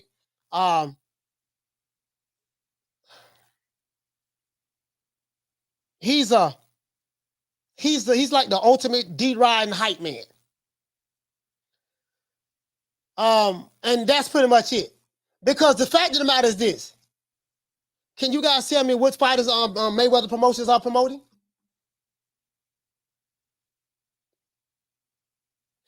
Booger Ray Leonard is not even promoting Tank Davis right now. He's there, but you don't see Mayweather Promotions' name on the banner or nothing like that. He's not even promoting Tank right now. So can anyone tell me who give me one fighter who Mayweather Promotion is promoting? Now they got Jaleel Hackett on there, but don't nobody know who he is. How many stars have they made outside of Tank Davis? Do you follow me? So when it comes to Booger Ray Leonard, I don't get the defecation. When it comes to Booger Ray Leonard, I don't get the defecation of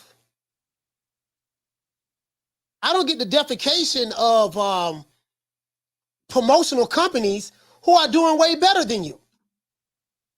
Shout out to somebody renewed the membership. Shout out to Mr. Lemons, 816. He said we have a plethora of young fighters. Like I don't. Again, how can you defecate on Golden Boy, who throw fights every month, and defecate on Matchroom Eddie Hearn, who throwing the biggest fight in Mexico right now? I think Canelo got 60,000, and the stadium he fighting in right now, the Matchroom is promoting. How can you defecate on fighters who companies? How can you defecate on them when you ain't got no fighters in your stable?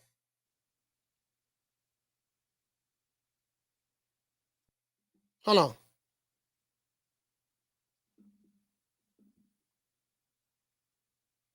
Hold on, guys. Somebody.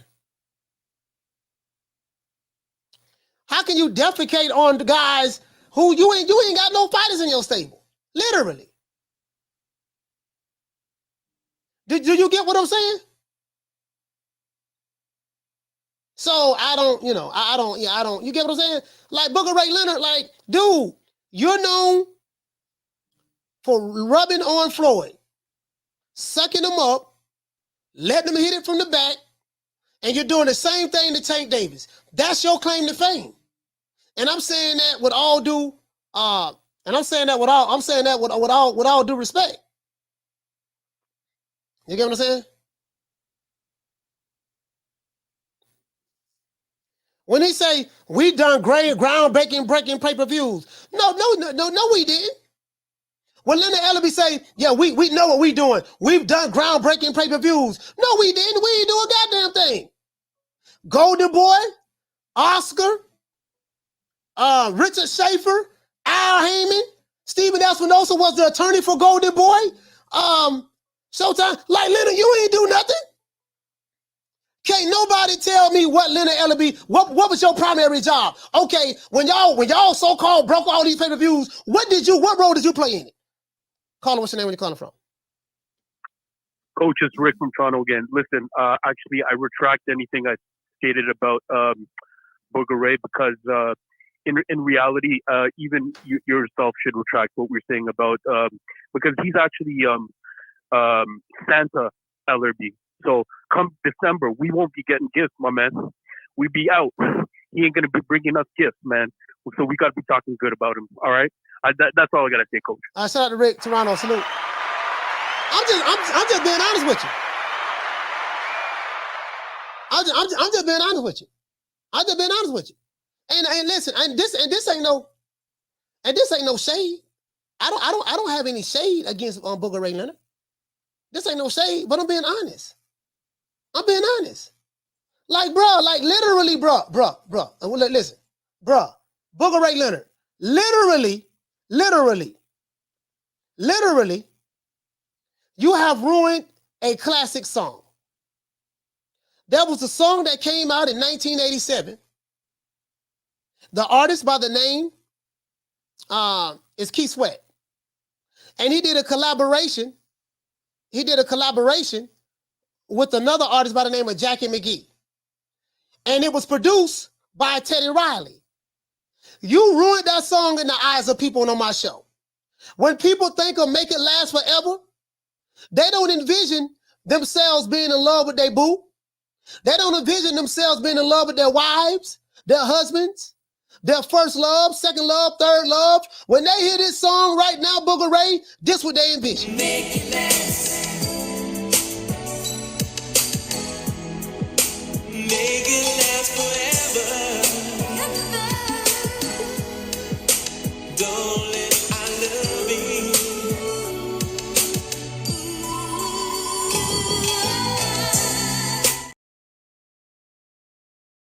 Ray Leonard, you have single-handedly ruined a beautiful moment for me in my life. I was 13 years old when that song came out. I was going to junior high school by the name of Van Buren Junior High School. 13 years old, right? You ruined that for me. You know what I mean? Leonard, are you biting your bottom lip? Biting your bottom lip. If I had a woman that looked at me the way you was looking at Floyd Mayweather when you was rubbing him down, pumping and grinding with your hands, if I had a woman that looked at me like that, bruh, I would be oh so lucky and oh so special. You get what I'm saying? So all of that hatred and animosity and talking trash. Booger Ray, you probably gonna block me on Twitter. You might as well. You blocked me before. You might as well block me. And I don't give two fucks. You know, all of that hatred and vigor for De La Hoya, and I'm not capping for De La Hoya, but I'm just saying enough is enough. Like, dude, like, you can't talk about Oscar. He was on coke. It's a possibility that you could be on some scuttlebutter yourself. You have double barrel shotgun nostrils.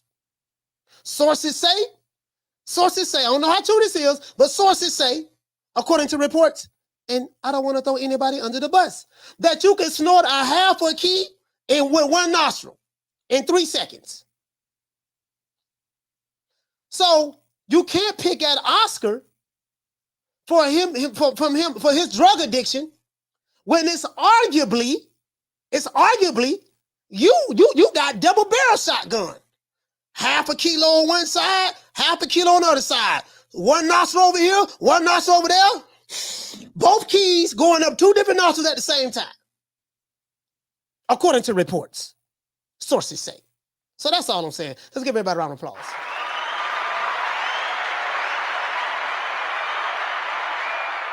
I don't get it. I mean, I get it. Okay, you hate Oscar, you hate what's the name right, but you talking like you always right. That's what killed me about these this what get me. And I'm gonna say this what get me with the fag nines and stuff.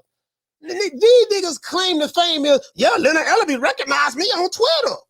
Leonard Ellaby retweeted my tweet. You know people recognize me in boxing when you got people like Leonard Ellaby recognizing you. Dude, Leonard Ellaby was nobody. He's nobody today. This the same nigga who got thrown in the trunk at top-ranked facilities when Floyd Mayweather tried to avoid paying Jay Prince the rest of his money on his management contract, according to sources. That's the same guy that got hog-tied, thrown in the trunk like Goldie in the Mac with the rats, and was crying. And money, and Floyd Mayweather went crying to Bob Arum, the white man, to get you released from Jay Prince's captivity, according to sources. True. You the same guy. Yes, the same one that advises Shakur Stevenson. You the same one. I just want to throw that out there. So all this tough guy charade that Leonard Ellaby be talking on when you see him on, I slap this, I do that. Where was that energy when you was tied up in the trunk?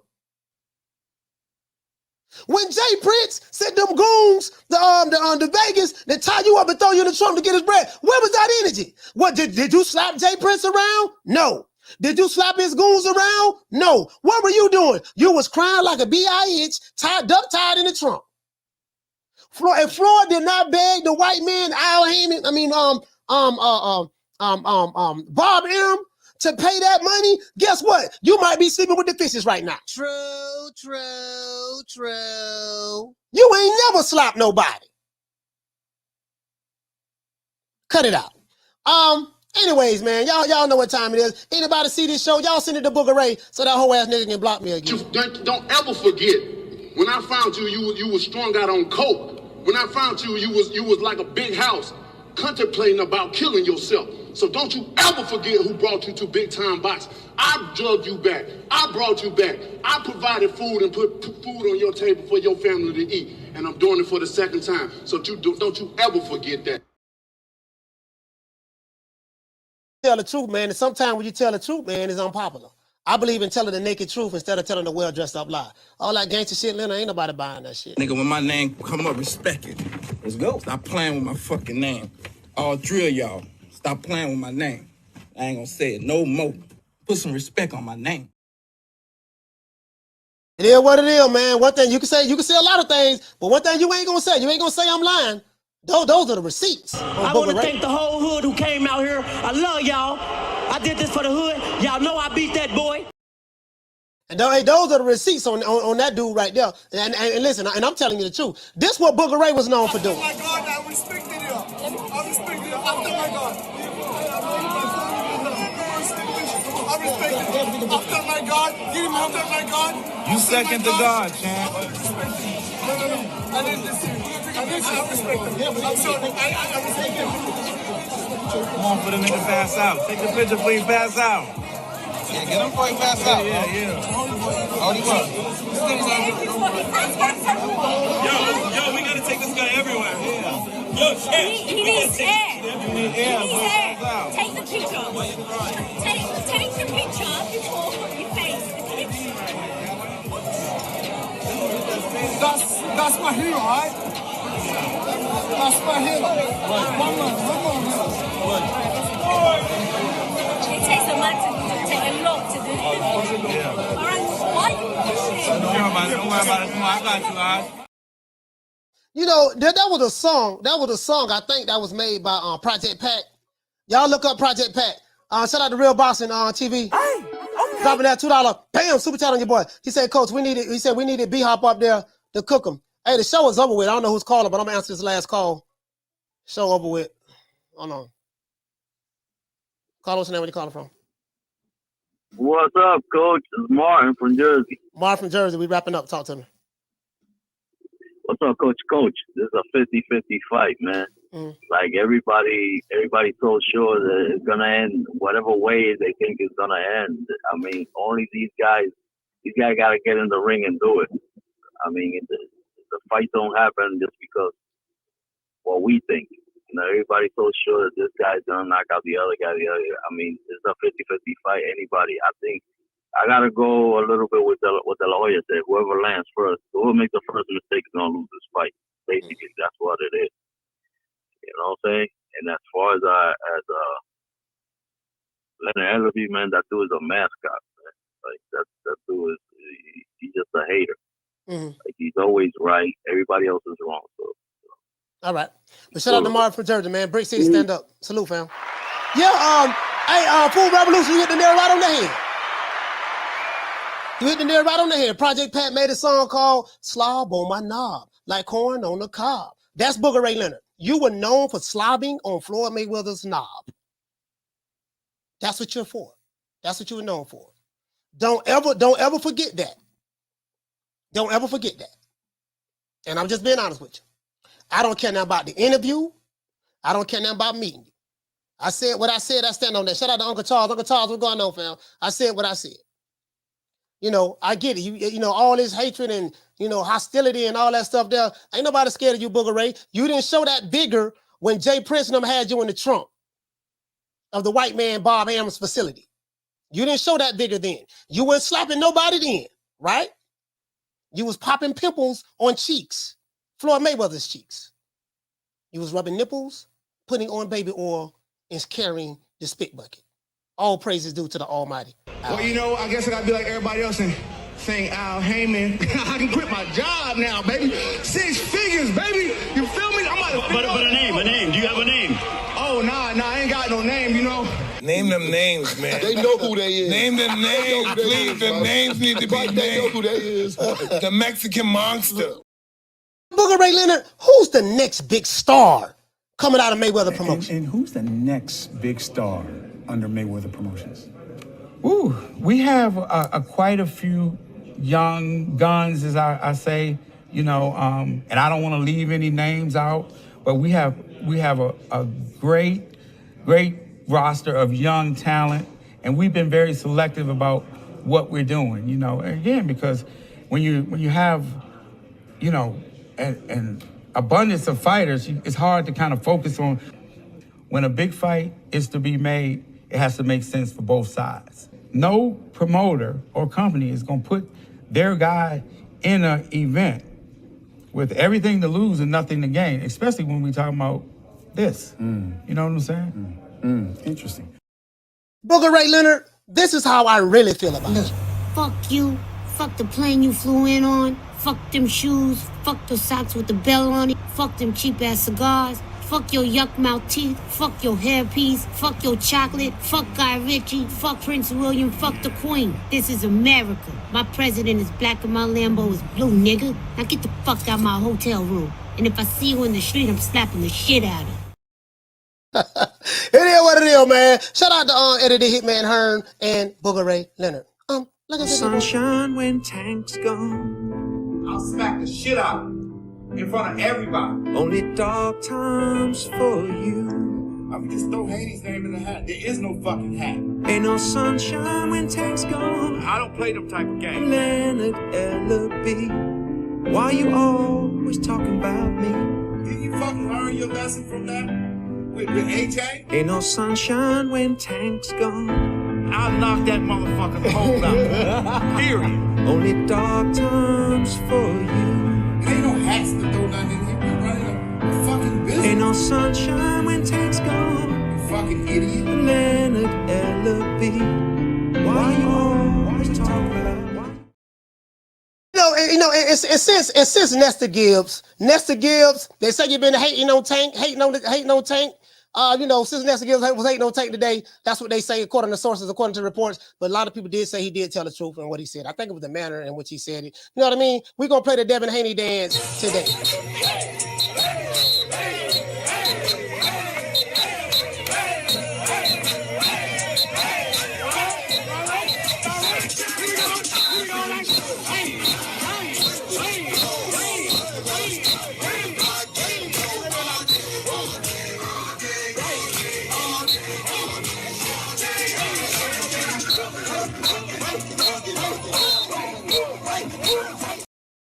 Yeah, man, Booger Ray, man, it is what it is, man. You can block me on Twitter now. I really don't give a damn. You is nobody. A certified nobody. Remember that. Okay? I'm gonna holler at you guys tomorrow, man. See you guys tomorrow. I will be on D-Block's channel. D-Styles channel today at 7 o'clock. I'm gonna be on there for about an hour. D-Styles, so y'all can go over there and check me out over there as well. My motto, don't meet me there, beat me there. Peace. Man, I'm out of here, bro. Let's go.